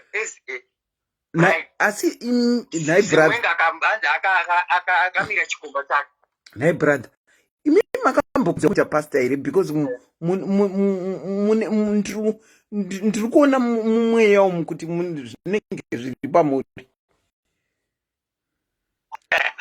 ndanobva ndakaita pasta kana kuita mudhikoni chandakangoiswawo ikoko kwedhekoko ndo pandatozongozvisiya nekuti shungu dzangu dzekuzoramba ndichida kunzvera nekunzwisisa shoko ramwari dzakabva dzaramba dzichikuda but unozopozera uchizarukirwa manje asi imi semurume maita dheko maitira zvehosting maihosta varume maizvifambisa sei pakuhosta varume munotosika varume nevakadzi vakasangana okay kuvarume uku maihosta sei vakadzi vanenge vachiita ndo vanoita dheko dzimwe dziyadzi ipakuhosta kwenyika kunzi kana vari vamufundisi akauya nemukadzi wake mune muri vairiwo ndimunovatambira mabheki exactly zvatawa last time ndaingoseka zvangu ndakazoteerera hangu chamunya but ndaingoseka nchiti handoo zvataitiswa vanouya iwo unoendawo kuna mufundisi mumwe wacho oenda kuna mai mufundisi movapa pekugara movadii muchivasutidzira macheya kana vasimuka haunenge uri kuseri kwavo utori bhotikati chaiyo chaiyo inga maipinda unenge uchinziwo unofanira kuti chese chavari kungoda akada kuti avhure bhaibheri unofanira kumupa akati pamwe anenge ane mavhejens akasiyana siyana ndo chabata uchimupa kana zvese zvizombura vakadzi vacho rati mbura dzikumwa dzakamira sei ndo zvamune muchingoita saka idheko yaizosanganisira manje nevanoseta maspika aya nemanhitestate rikoko futi alright mosetawo zvinhu mainstrument nekugadzira nekuchengeta mainstrument echeche nekuziva kuti anogara kupi nekutotenga mamaiki kana afa futi tisaiatenga saka zvakaoma thank you so much for your contribution thank you thank you so much for your contribution munapota muchibira kufacebook musangoperera kuyoutube ko brother nhasi ndafara zvisikaiti pandaibata chirongwa ichi ndikati ndakachiteerera last week chakandiita zvakanaka ndinotenda brother thank you so much for sharing thanks wedwe tamurwawo kune dzimwe svondo kuti munohosta sei tinenge taramba toongowanzira svondo imwe chete handizivi kuti ndokwazvinenge zvakanyanya steregere kana kuti chii mati kumasowe hakuna hosting here kumasowe hakuna hosting regai titore vamwe kola iri kupika foni yacho iri kurira ndinokuchingamidzai pachirongwa hosting and decor. Makadini? Tiripo andiselina maita basa tapinda nhasi pane moto nepresha. Ndiri kutozviona kuti mamuri desperate kupinda. Makamboita hosting here? Handiselina hatisa kungoita yekumusha mazuva ano. Iko kungoma nehoshoku maakuitiswa hosting nemi vari kunze. Nababa wangu chaiwo. Tiudzei tinzwe. Vanenge vachiti you need to remember my roots. Masvingo eJerusarema akarohwana neHemia ndo atinokoterwa Antiselina. Ivo vana mubereki vedu vatikasiya kumusha wobva vanyoresa mazita edu nemafoni namba. Mati? Vabereki vedu vari kumusha unobva vanzi tipei mazita evana venyu vakaenda kunze. Tobva takandova muWhatsApp group Antiselina. Musingazive? Tinosongototanga kutongonza alo ndini mufundisi ningi. Tisu tiri kuchengeta vabereki venyu kuno kumusha. Imovha mati? Antiselina munoziva tinombopisa musoro asi vabereki vedu manje ndovanototi tako vakanganisa kugara kwavari kuita nemafundisi. Because zvese zvatiri kutaura pano vabereki vedu ndo madoctrine avanofamba navo. Koimi kungobuda muWhatsApp group macho? muWhatsApp group unogona kubuda samai vako kumusha uko vanenge vachitoramba vachitsika konzi. Saka naikola uraiti muWhatsApp group muri kunzi muri kuchengeta vabereki, saka imimi muri kunzi muita sei apa? Saka chese chinoda kuitwa kumacheche ekumusha vabereki vakuti kuvafundisi takakupei manhamba evana vedu taurai nevana. Anti namai vangu tiri kuita international hosting chaiyo. Wozofunga kuti iko kuno kwatiri kwacho tiri kupinda the same church. Mafundisi ekunoko acho they are our servants sekutaura vanchiita kolabha. Ndo vanototi mukapinda muchechi munoona ndo vagadzira macheya vaita zvese. Isusu sevanhu tantajaira kuti kumusha kwedu taibatsira tisinotozobatsira. Asi vemuno vatinonamata navo because machechi edu engoma nehosho kunze kwenyika ndokumaheadquarters kwadzakatangira. Iyo ndandisati ndamboinzwa. Kuti kune ve-international hosting vana muri kutoita international hosting. Hapano izvozvo vanhu vakada kureurura zvavo. Motikari dzese dzatengwa kumachechi kumusha. Isu vana tisi tinenge tichinzi kuchechi kwamakabva. Remember your roots. Masvingo enyu eJerusarema. Ndofunga dai Antiselina wakapinzwa muWhatsApp group imomo ringadai rakavharika. Tina akavharwa muchidzoswa zveAntiselina. Hamubudike zvekumhanya maWhatsApp group iwayo. But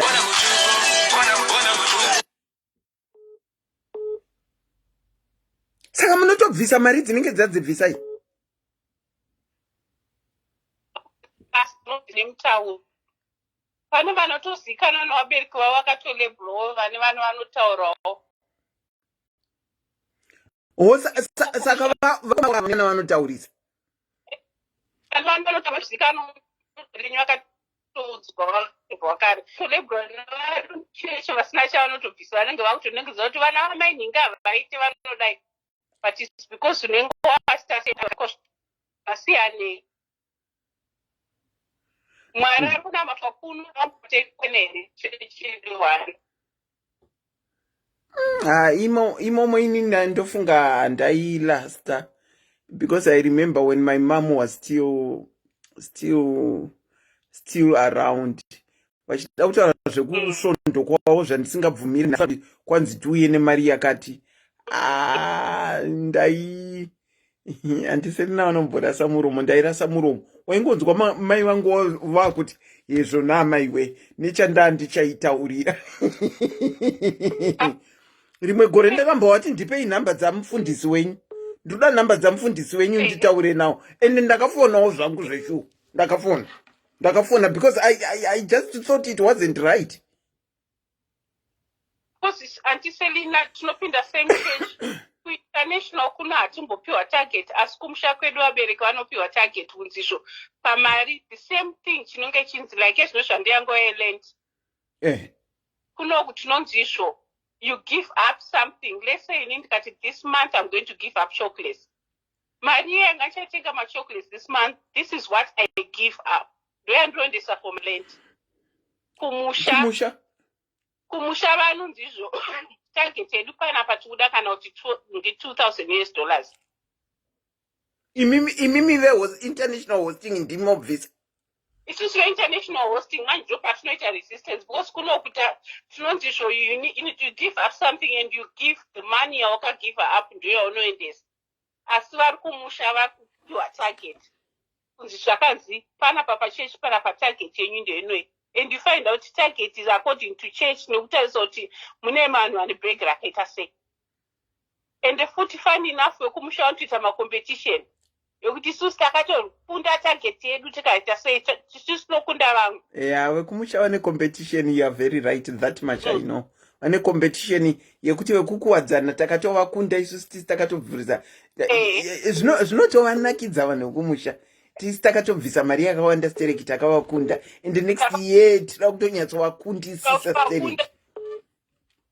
Saka you find out ipapo pressure iyoyo saka chifunga kuti ichiri ngoma nehosho one here kozi kwayakatangira kumavambo the doing things zvakare zvavaita kare which zvakachinjwa zvazvekumusha kwedu zvanga zvataurwa kunzi mufundisi wekumuzarabani chance yake kuti azosvika pedyo nekucentenary is very slim because mufundisi ari kuharare paripiwa ma5 kg aya nemasection achazotora achinopowa anenge ari overseer wearea yaharare iyo. Zvakangooma sikana. Zvakangooma. Kati zvomungakangano kuti kune international hosting. Andisanamboinzwa to say the truth. Andisanamboinzwa. Kutotanga kuinzwa nhasi kuti kune international hosting. Ndandisingadzizivi. Motikari zhinji dzatengwa kumapasta kumusha is through international hosting. Yo. Zvakangooma. Thank you so much for enlightening us kuti kune chinhu chinonzi international hosting. Aiwa pari right ngatidzike naro. Thank you so much mama. A very good night to you. Good night. Imi. Zvinhu zvirikuitika here izvi. Ndinokuchingamidzai pachirongwa SIS MELLY's Diaries hosting and Decor. Hello? Hello. Hi, Auntie Selena. Makadini? Tiripo makadiwo. Inini ndati ndikuda kungopawo vanhu kuti vazive kuti zvinhu zvinombofamba semari dzavanenge vachinzi raise it. I once went to a church yaida izvozvo zvekungoti mari izvozvo. Then to cut the long story short, I ended up getting my lawyers involved because pane zvavanga vaita vekuchechi kwachona zvisiri pamutemo. So my lawyer then explained to me kuti musadyirwe mari nevana vemachechi ava.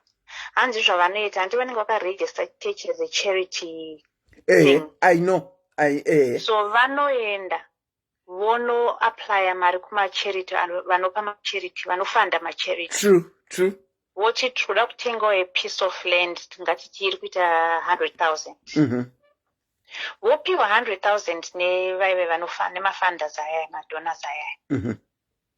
Vouya kuchechi votaura the same thing kwamuri kuti tiri kuda kutenga piece of land tinofanira kuraise 100,000.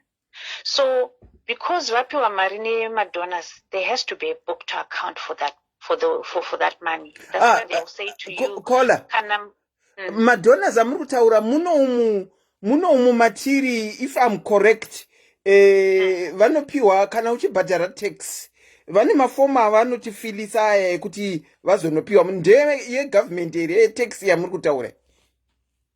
I'm not too sure ndechi, but this is how my lawyer explained it to me. Okay. Vana vari kudya kuviri anditi saka vanonoti kumadonors aya toda kutenga piece of land rikuita 100,000. Vodzoka kune church voti tiri kuda kutenga piece of land iri kuita 100,000, so we need to raise this 100,000. Saka imimi muchaita bishi-bishi yekureza 100,000 but vakatopiwa kudhara. They've already secured that piece of land neava nekuti ava vanofanira kuzoshowa kamabhokisi kuti mari yatakapiwa yakashande chii. Which is the same book vanokuudzai imimi kuti kana pana ada kuziva kuti mari dzakafamba sei, you can come and see kuti mari dzakafamba sei. The next thing they'll tell you, oh, we now want to build the church. Woenda kuma donors vanoti toda kuti apa stage tauda kuvaka ngatiti vapiwa for 500,000 or whatever it is kuti vakuvaka church. Vodzoka futi kwamuri imimi. So yenyu imimi yamuri kubvisa imimi ndo yavari kupoketa. Yavari kupiwawo ndo yavari kuita kushandisa. Exactly. So we really need to wake up and know what's going on. Kubva musiwo ndakati andibvise mari yangu muchechi. I would rather kupa munhu ari kutambudzika kuZimbabwe pane kubvisa mari yangu muchechi. Kana Mwari vachinonditonga for that ngavanonditonga zvavo, but I've seen too many in these churches, especially idzo churches dzekuti dzinenge dzine macash machine maswipe card nechichi mumachechi. Vanhu chikudyirwa mari. Maswipe card muchechi? Oh yeah. I've never seen that. Chichi andakazoendesa wakandifonera kutanga wandithreatena kuti if you take us to court, hey, you don't know what will happen to you. Autizive isusu vakutowejawo neni in the spirit world, because vanga vakutya kuti ndiri kuendesa kukoti. Vanga vakuda zvekutondirwisa chaiko kutondirwisa. Wow. Because I had exposed them. Wow. Saka vanhu ngativhurike maziso. Mari dzamuri kuswera muchinzi toda kuvaka chechi hadzi ndedzavo ivo dzavari kupoketa muhomwe mavo. Vanenge vakatopiwa and they are on a payroll. Vanobhadharwa vanhu vaya. That much in I know. They are on a payroll. What are they being paid for? Muri kubvisa mari dzenyu dzichiendepi? You know? Wow. So I just thought matoti uonesawo zvimwe zvinhu. Mukadzi azere, we didn't say kuti chechi dzinobhadhara tax. What I am saying is, kana wakambopinda mune machechi efanika sekwandiri, unogona kupiwa form kana uchishanda iwewe uchibhadhara tax. Unopiwa form raunofila kudeclare kuti ndiri kubvumirana nekuti mupe kana $1 out of my tax whatever kuchechi yangu inoti Selina Ministries. That is what I am saying, not that they do pay tax. That much I don't know. No, vanofandwa vanhu vaivaya. Zvese zvavanouya muchechi vachikuti tauda kutenga ma-instruments, tauda kutenga, vanenge vatopiwa mari dzacho kudhara. This is why vachizokwanisa kutenga ma-private jet nechini kuti muri kuvapa mari dzakawandisa. Pamari dzakawandisa. So I just thought I would share that because saka nyaya makaihwina here yamakaendesa makauhwina? Ndakazoisira panzira. It was taking too much of my time. But they were definitely in the room because what happened is vakati 1 to 1 year zvakanzi for unouya wakaisa 20, it was 20 pounds I think or 40 pounds I can't remember, envelope nema-prayer request ako. So paunoona pastor pai obvawo paunonzi 1 to 1 wamutaurira nhamo dzako dzese zvazvo wadzitaura ndonambatirwa zvakati. So this pastor anga abva from I think I can't remember it was Nigeria or Sierra Leone, one of the two. Angauya kuzoparidza kuno. Saka what he did is akatanga kunyepa kuti zvatataura ndandina someone ndandinaye zvatataura ku 1 to 1 kuya. He then came pamberi pechechi akuti Mwari vandirakidza kuti zvakati, one of my prayer requests. So zvakanzi munhu iye akasauya pamberi panapa, if you don't come out kuti ndikunamatire handisi kuona uchirarama, tikuona uchifa manje nediabetes, tikuona uchifa manje. So in I knew I'd told him about my diabetes.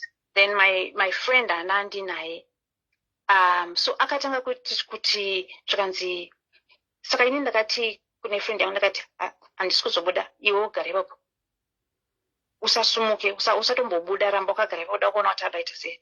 Paauya zvakanzi munhu wacho ari kusaidi kuno ukoko, Mwari vari kundiratidza kuti munhu wacho ari pasaidi apa handisi kuda kuita zvekuzosvika pakukuburitsa muvanhu. Ndakati ndo zvandoda kuona, ini ndine nharo, ndakati ndo zvandoda kuona izvozvo. Vandarama ndakamira tichinamata, vanhu vangu vakamira muchechi mese vanhu vachinamata. So he went row by row. Zvakanzi ndakumuburitsa munhu because haasi kuda kubuda ega. Mwari vari kundiorder kuti I must pray for this person today. Ndobva auya. So I don't know kuti shamwari yangu yakaitawo seiwo. Ndobva hangotanga kuita zvekudonha zviya. So vanhu vakafunga kuti iye uyu ndiye hanzi ane diabetes nekuti ndiye anga adonhaka. Saka as I was going to kuna pastor muridzi wechurch, the usual pastor, ndichida kuona kuti munhu wenyu uyu zvaari kuita zvinobvumidzwa here izvo. Ndiri kusvika pastor vaive vari kutomunyorera kanoti, vari kutuma one of ushers kuti don't do that, is not allowed in this country. Ndobva ndakadhonza katsamba kaya ndikutoona vari kutomunyorera. Makaita commotion muchechi imomo, zvikanzi please let's go to the office, please let's go to the office. Ndakati kana ndamufumura pachicho. Vandashedzera ndakati ari kunyepa, inhingirikene yandandatomuudza. It's my prayer request yandandatomuudza.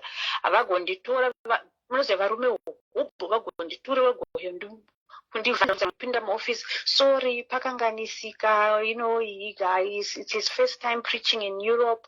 Chichi. Ndakati but no, saka ndo zvamunoita vanhu kaizvi. Munotora mumunyepera vanhu kuti Mwari vakurakidzai.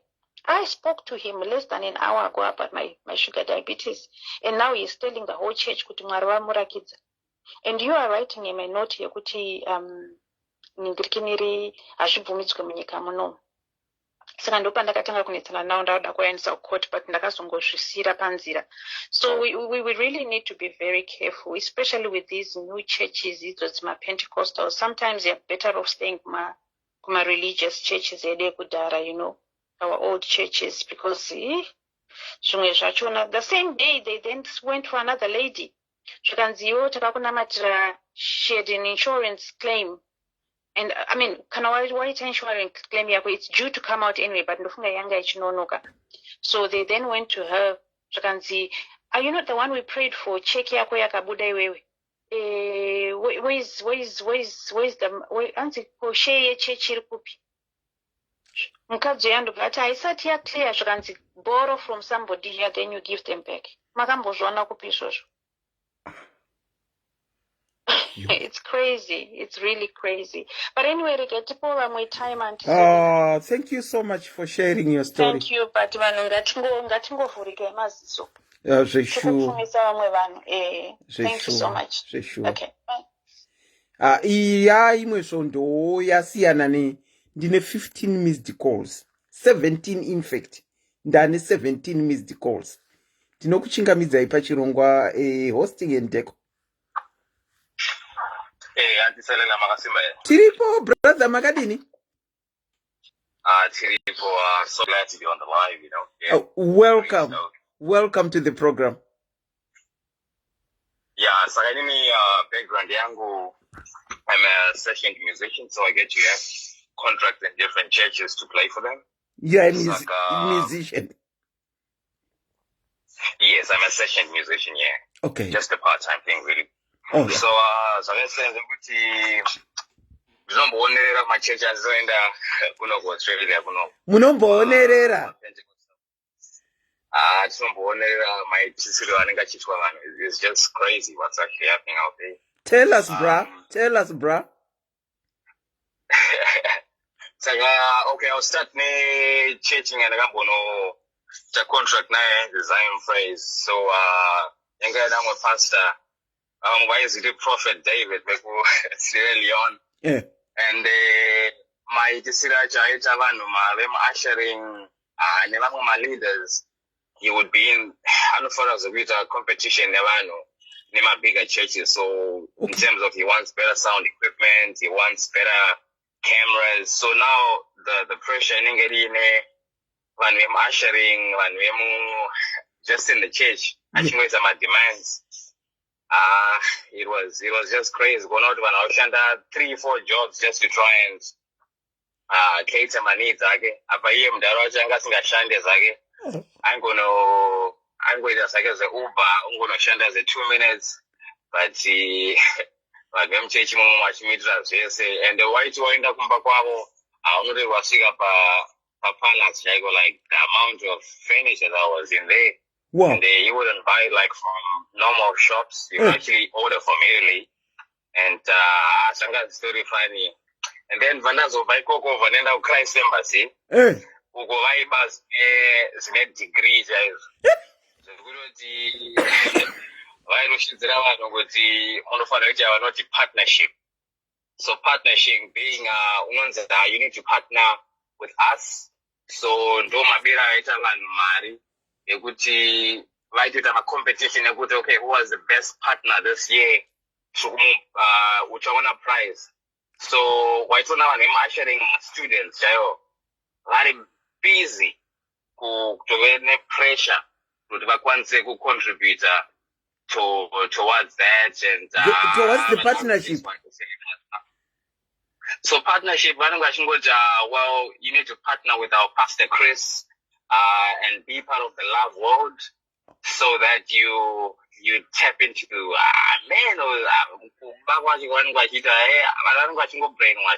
story sad. And I'm going to comment section vanoziva zveChrist Embassy netumabhuku twavo tinonzi tumarhapsody. Rhapsody, Yeah, saka tumabhuku twaitwaka it's actually funny. Mukabvunza vanhu vanonyatsoziva zveChrist Embassy, tumabhuku tunogadzirwa kuNigeria, right? And so the people at the assembly now has to pay for tumabhuku twaitwa. Saka kunoku vainzi every 3 months they're supposed to have at least if I'm not mistaken, they were supposed to raise about 50,000 Australian dollars.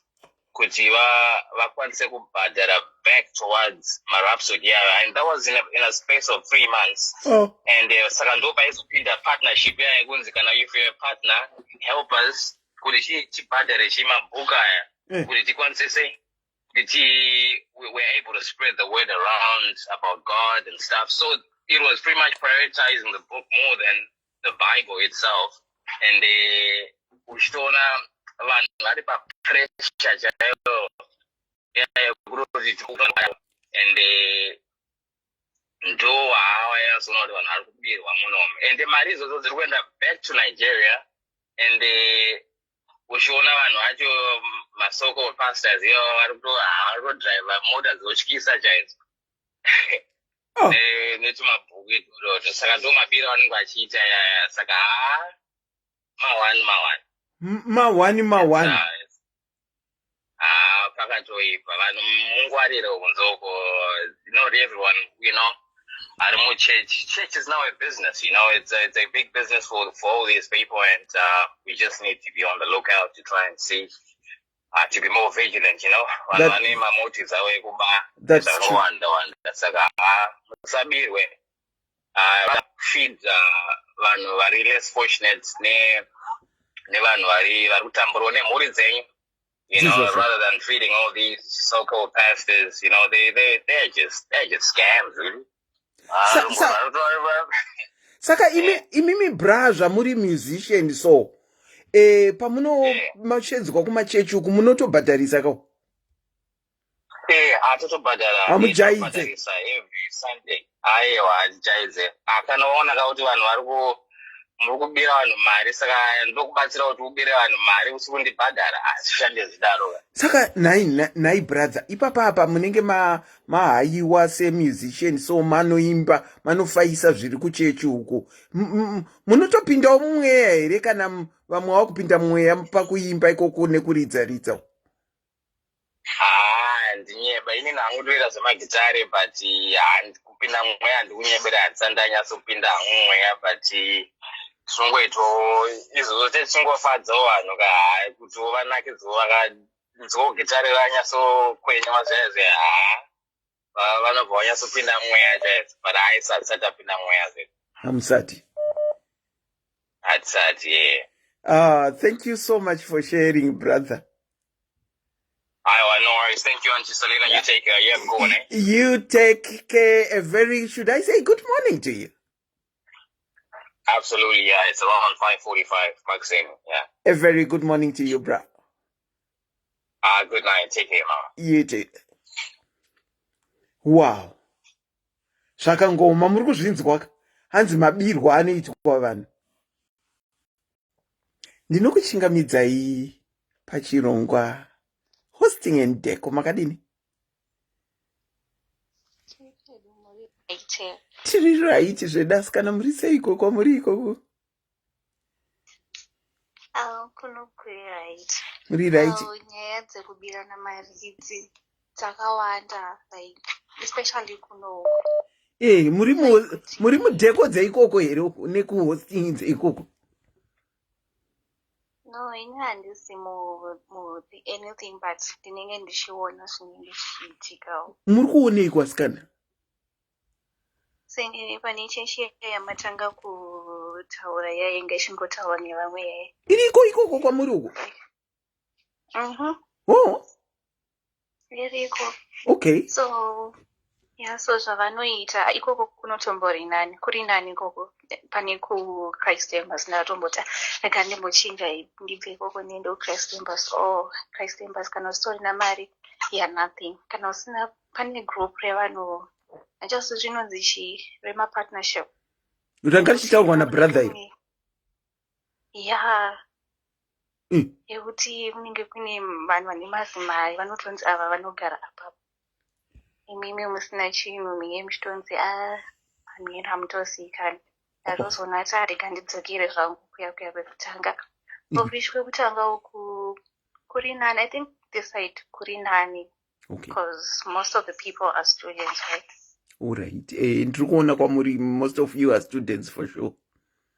Yeah, so I think mari dzatinobvisa mostly dzinenge dziri dzerent because hakuna chechi.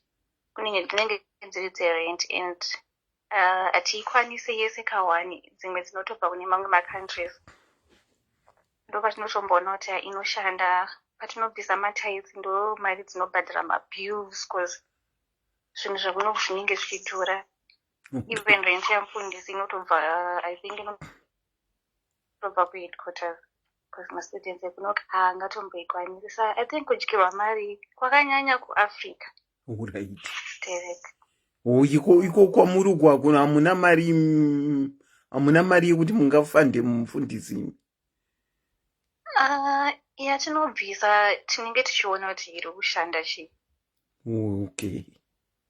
Iri kuoneka kuti iri kushanda chii, vanototaura kuti alright tokuda kana tikuda kuwedzera machairs kana kuti okay vanhu vawandisa takuda kuextenda chechi yedu kuti ite upstairs, vanokwanisa contributai pamunogona ipapo, be it dollar or how much, it's fine. And then for sure notoona progress panenge patolewo. And then nyaya yemadepartments yekuti hanzi kutenga uniform, vele vanhu vanoda kuluka good, ungaenda kuchechi wakapfeka of course unenge uchitengako, but kana haumani kids ondadzijoin a particular group, vanotosiya kuti tiri kupfeka zvakati, uri ukwanise, kana usingakwanisi unogarawo mubench, hazvimani kids. Unogara mui kana usingakwanise? Unogarawo mubench kana usingakwanise department, maybe because haukwanise mauniform and all. Saka imimi kwenyu kustudent zone muri kugara kamese mumabhenji imi nekuti hamukwanise, muri mastudents imi? No, vanhu vanokwanisa. Vanhu vanokwanisa, vanoafford. I'm saying kuti hazvimanikidzwe. Right. Vanoafford. Okay. Handinamboona munhu anenge amanikidzwa kana usina mari hautoda. Imimi muri? No, ndinogara mubench. Saka munoziva sei zviri kuitika ikoko? Because my housemates ndiye arimo muhosting. My housemate arimo muhosting. Ndiye anokuudzai information? Okay. Ndiye vanenge vachitoonawo achitoitawo zvinhu, ndichitofunzawo, ndichitoda kutodzidzawo. Okay. Of course pane zvimwewo zvandinopesanawo nazvo. Zvakaichafanika sezvii? Zvakaita senge hanzi kubvisa, pane time yekuti hanzona mukufanira kubvisa mari yekuti muvake hospital. Then my question was, what do I benefit from the hospital yet inenge ine zita remunhu? ndiri kuwana here discount kana ndaenda kuyunivhesiti ikoko. Makazvibvunza here zvese izvozvo pakanzi bvisai mari dzehospitari? Makabvunza maquestions ese iwayo? Handina kupiwa answer yakanyatsokuti. Hamuna kupiwa answer, makabvunza henyu? Ndinogara ndichitobvunza up to now. Okay. Even vanhu vari kuZimbabwe kuti zvinondibenefita chii, uchanzi uyabvisa mari yakati ahwina azopiwa gold or azopiwa chichi. Ukutoita kunge macompetition chaiwo. Yeah, but handizivi kuti why zvichizoitwa muzita remunhu, zvese zviri muzita remunhu. Vakangwara havana nhamo mwanangu. Kana uchitongoenda kuyunivhesiti ikoko uri kubhadhara same amount, hapana discount yekuti wakazobvisawo contribution yekuti pavakiwe. Handizivi hangu kuti zvinofamba sei ipapo, ndopandisingazonzwisisa. Ya, zvinonetsa kunzwisisa mwanangu, zvinonetsa kunzwisisa zvinhu zvacho. Asi vakangwara havana nhamo. Tikagara taziva izvozvo mukati meupenyu, kuti vakangwara mukati meupenyu havana nhamo. Ndozvandakazoudza. Mari yekuchechi ndinobvisa, offering ndinobvisa. Kana pane chinini chandizoona uya ine mari yakati handisinganzwisisa handibvise. Because handizode kufamba ndichizotanzi makazotorerwa mari, hapana munhu anomanikidza. Aiwa, makafanana neni, ina handibvise zvinhu zvandisinganzwisisi. Handibvisi. Ina handibvisi. Thank you so much for sharing. Aiwa, maita basa mustudent wedu. Tochivhara hedu wenasitamboonesana tataura. This should be last program. I know ndine 19 missed calls. 19 missed calls dzandinadzo. Ndinokuchingamidzai pachironga hosting and Decor. Last program, I know ndine 19 missed calls. 19 missed calls dzandinadzo. Caller. Hello. Ndokumbira kuti muri juice mudzime device iri kuseri kwenyu. Ndadzola vhuru makadi andiserina. Tiri nani makadi yasikana? Tiri nani zvedu. Muri kuhosting here? Mafara kupinda muchirongwa. That's good to hear. Muri kuhosting here? Aiwa, ndinambobvira hangu ndapinda iyoyo chechi. Chechi yenyu yamuri iyoyo ndiyo yatida kunzwa. Ndakatosiya ndaimbonamata yachona yamambenge muchivhunza inonamatirwa mudondwe. Iyoyo Sowest. Ya Sowest iyoyo. Kune hosting here? Zviriko ikoko kunodyawo mari futi zvakaipa. Asi vanoita hosting here? Handimaona nhamba yandakufonera inayo. Ndiri kuiona? Yeah, zvakanzi zvakaitika is like 2 years back. Zvakanzi kuri kuya munhu kubva kuZimbabwe. Yes. Achiuya kunoko kwatiri kunoko. Ikoko. Zvakanzi kunodiwa mari yendege. Okay. Anofamba nevanhu 4 vanenge vabatsiri vake. Okay. Ende kana auya kunada pekugara pakanaka. Okay. Akazoti asvika ndiselina mahata akaonerera. Kwakaya nebranded water. 500 mils bottles of ningirikini yemvura yekutengwa mumashopa. Ari branded yakatoiswa mastika ezita rake chichi. Chacho namatirwa kubulawayo kuSelborne. Ndokwanonamatira ngirikini Sowest rake ikoko. Vanga vakagadzira vakatenga mvura mushopu kubva vaisa malabels ezita rawo. Exactly. Muma 500 mils ngirikini emvura yekutenga mumashopa yakatoitwa branded kuisa zita rake, address yechechi, everything zvese. Imagine kabhodhi rake 100. Iko kumaSowest ikoko. Ndiri kunoko. Hanzi mvura yacho maidi. wainzika kana uine problem uchida kunamatirwa zviya wapfugama uda kunamatirwa zvonzi mvura iyi unoshandisa dambudziko rako saka mvura i300 ko maichadza kuuya nemvura dzenyu maichadza kuuya nemvura dzenyu kubva muchigubhu kumba aiwa aitoshandisa dzake ndo money making yaitwa yachona iyoyo saka makatotengawo bhodhoro iri haipapo ndakatotenga because ndine problem asi hapana chakafamba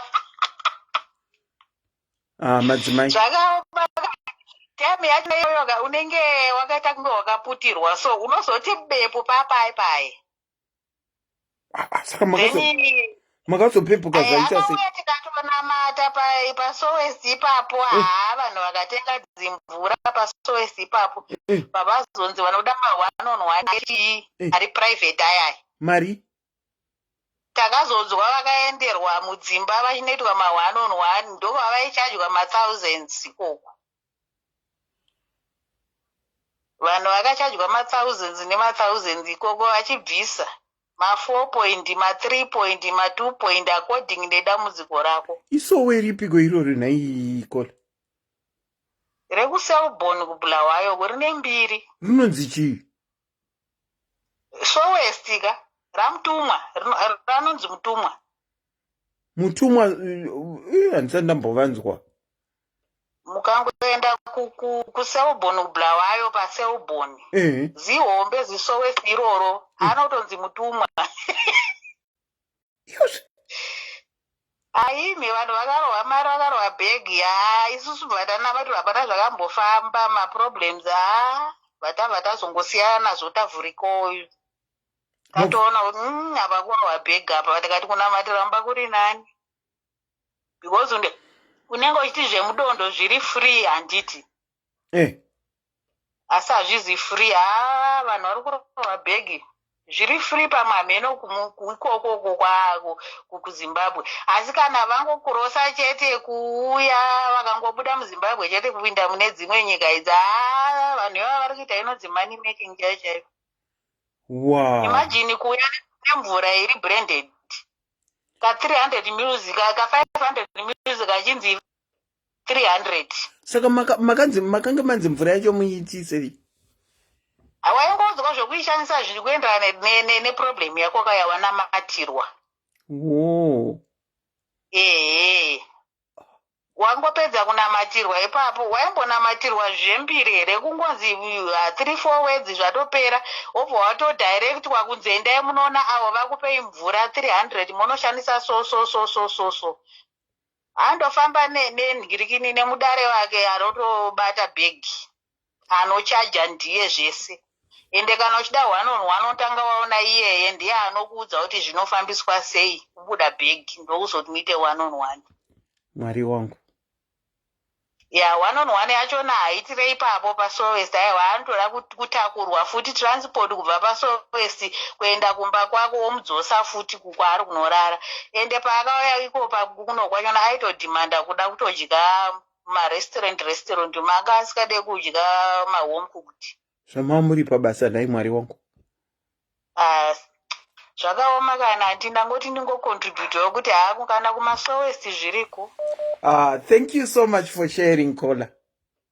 Okay, Auntie Serena, thank you. Good night. A very good night. You can see kuti kana pachiita diversion kudai oka vanhu vakazarirwa muhana. Tiri kutaura about home and decor. Some people are coming with their own contribution. It's because zviri muhana mavo. Zvirimo vakaremerwa. Ndinokuchingamidzai pachirongwa home and decor. Tiri right muri sei askana? Miyari dzime. Mushe zviri sei? Aiwa tiri nani ameno kwamuri ikoko. Inde idango contribute wapanya iyo home and decor ne. Ndofunga machechi ese zvingoriko. Ende ni chimwe chinhu ndakapinda ndofunga machechi akawanda ndiri kuuzimu. Ndaipinda sayocha. Okay. Ndazoya kwandiri. Manda kuzopinda ndakaenda kusayocha ndakaita mahure machechi. Kuita hure chairo rechechi. Ndakaita hure machechi. It's better ntongodzokera kwangu kuroma kwandakanga ndiri makore akapera zvadii chimwe chinhu chanyatsonzwisisa but ndiri kuzimbabwe ndaipindana nazvo but later on ndakazozvidiscover kuti unonzwa zvichinzi ngaticontributei hospital yambuya Doka Waterfalls. They've got a private hospital eSayoja. They've got a university kupindura anditi but vanoita private hospital, why don't you they kungoti kana waenda private hospital aubhadhare sange zvinoita ukaenda kana kunana Regina chiko kunonzi kunoenda mission schools ana Regina mundi kana mission hospitals kana kunogadzirwa kunoparwa maziso kwekwe antu vanhu avabhadhare but if you enter a private hospital unonzwisisa it's a private hospital kunobhadharwa ameno ma-US ayo university just same thing kola pamainzi bhadharai mari yekuvaka izvozvo maidi kubvunza kuti tatonzi mataranda unonga uchibozvibvunza here unongogoriwo mugurupu muchitobonakidzwa nazvo newo uchitokombitawo urimo but lero unozozona kuti ko yazopera hospital iyayi yambuya Doka iyayi yazopera but uzonga kuti hanzi it's a private hospital and it's very expensive, very very expensive. Zvakangooma namwari wangu ndizvo zvinonetsa kuti kana vanhu muchiitiswa chinhu ka you don't query things. Inini hangu I think I've said it palive kuti ndine kanharo ndinosatisfyiwa kana munhu apa a good explanation yandinonyatsoona kuti andipa explanation kana netuma V11. Most of the time tinongofarira kuita competition yekubhadhariswa mabuilding atinozonobhadhara futi pamusoro kana tapedza kuvakisa isusu, but we don't question when it's happening. We don't question. Atombobvunzikana even iyo Decor yacho even chero the hosting yacho mahostels vanotenga mainfo manyowani every year kana toda kuti hamba ya baba yacho baba vacho vatori zvaukana kunzi kuborodhe kwawoko imine muri kugoko just imagine amonzi meta hamba ya baba amemana hamba yacho inenge zikuhamba roda kuenda ikoko anditi ndikakuudza kuti since ndakatendeuka muchechi imomo handambopera ndavaona unonzwa uchinzi vakaenda kuJamaica unotendeutsa vanhu 2 apa goko vasati vamboenda kwanembudzi yavo vasati vatomboenda kumene nembudzi yavo tokapesera kuenda makore api andiri uninzwisisa makapinda makore mangani?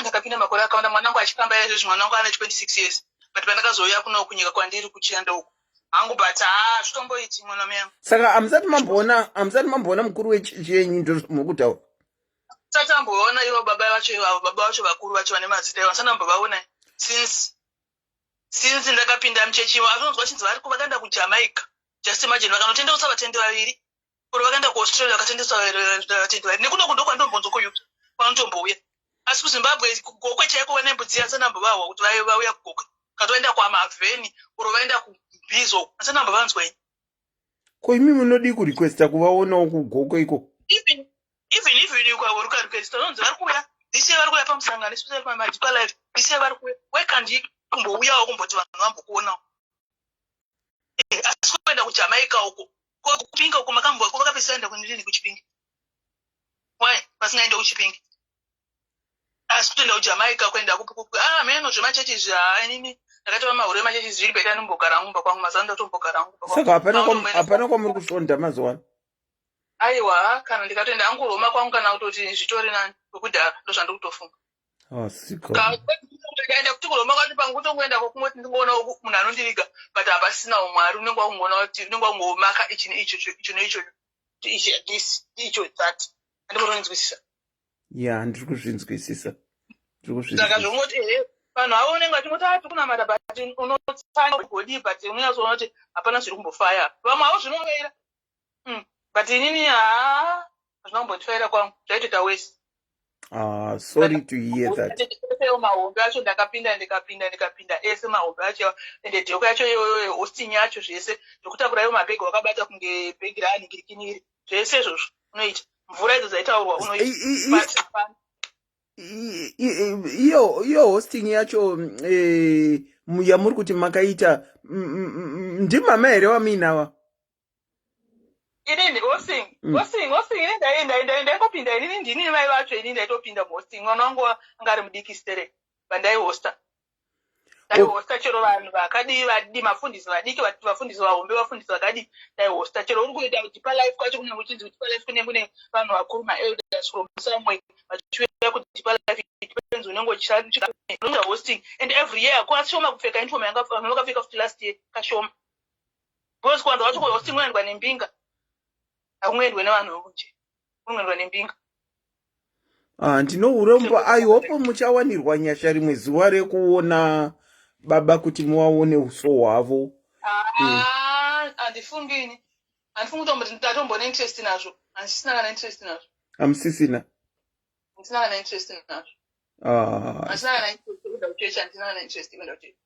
Ndine urombo kunzwa kuti makabva maputwa off like that caller. Ndine urombo kwazvo. Ndio zvinoida ngotaura but ma1 zvakangooma sure. Thank you so much for your contribution caller. Bye.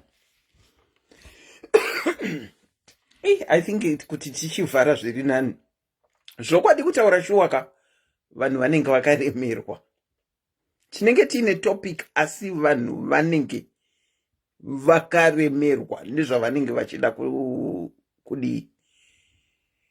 kutaura. As I said, when we are doing these programs tinoda kuti tionesane zviri kuitika and it's real.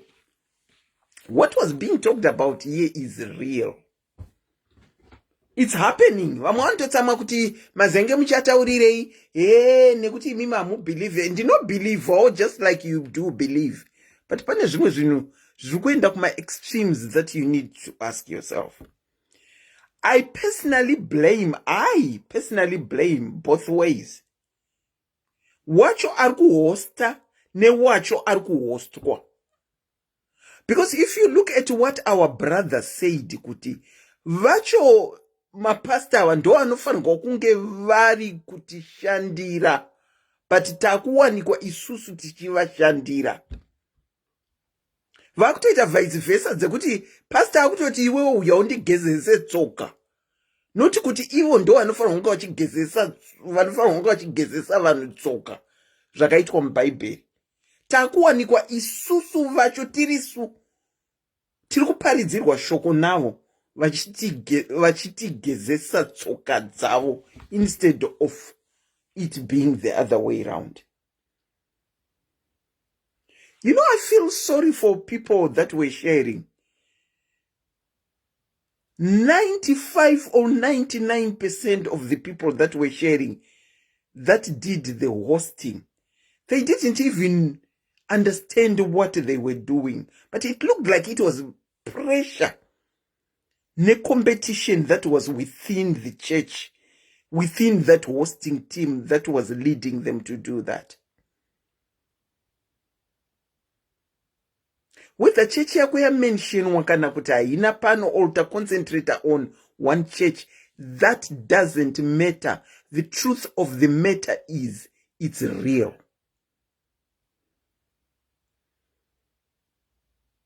It is real. One thing that breaks my heart is the hosting that you do. Kunana pastor, nana pastress, nana prophet, nana prophetess. Kune vabereki vachiri vapenyu. Our blessings initially start from tinomawana kubva kuvabereki vedu nezvatinovaitira. Ndokwa zvinobva big time.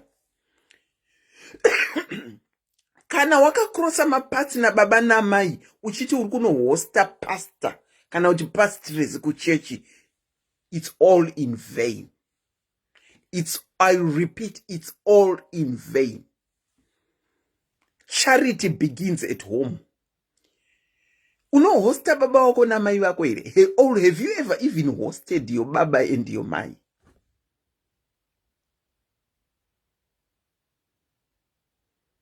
Munopa love offering nemari ye Coca-Cola. Wakambopa mai wako ere na baba vako kana vachiri muvapenyu love offering ye Coca-Cola? Kana kuti unototi ende munotenga mazoe ndio anoenderana ndio anotora a long time a month hazvingaite Coca-Cola iri kudhura.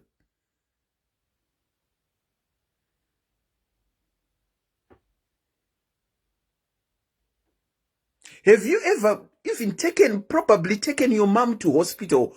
Kana kuti unovakwichimisa kuvafambisa vakabata bhegi ravo vasinganzwe zvakanaka vachiti fambisai doctor akamirira tanonoka. But when you host my pastor, you are so full of love. And yet kuma parents ako hauna. Let me tell you guys, that's all in vain.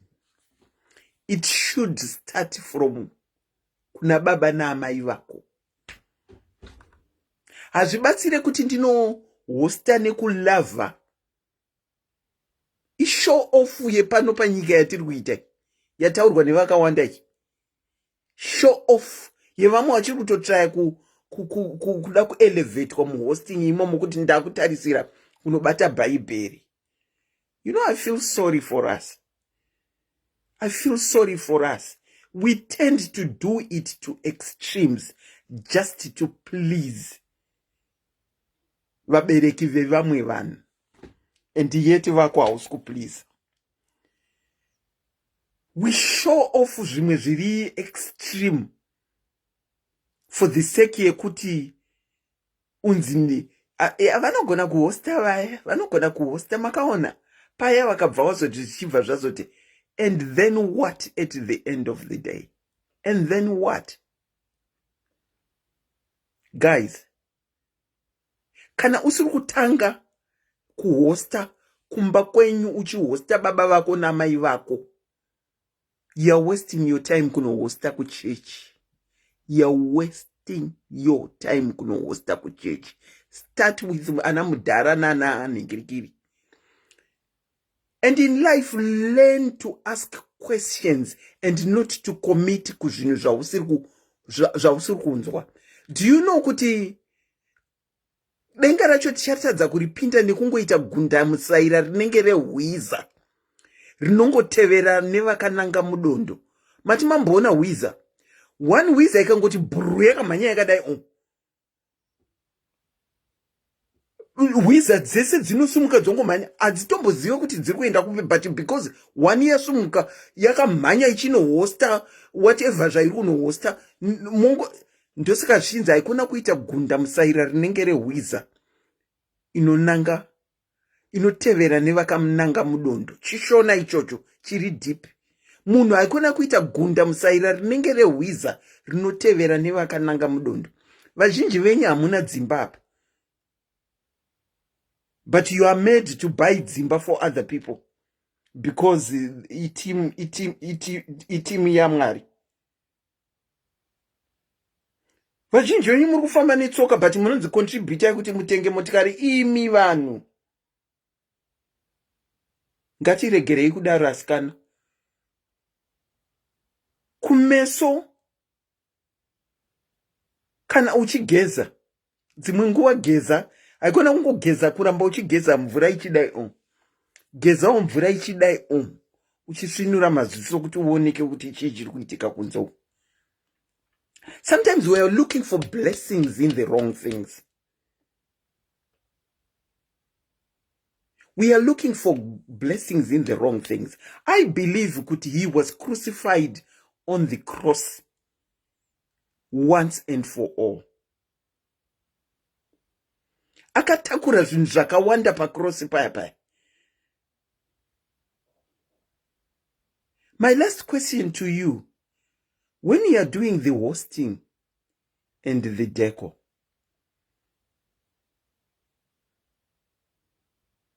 are you doing it wholeheartedly? Or you are just in a team for the sake of being in a team so that you are seen to be doing something within the church compound?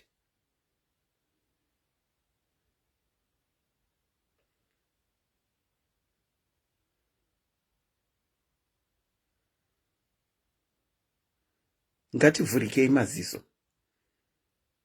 Even tiri vashoma zvatakaita vashoma izvozvi. The message for those people that are doing it, you really need to now start asking your questions. And before you are given a task requita, if you are not sure why you are doing it, before you do it, ask. Ask. And ask.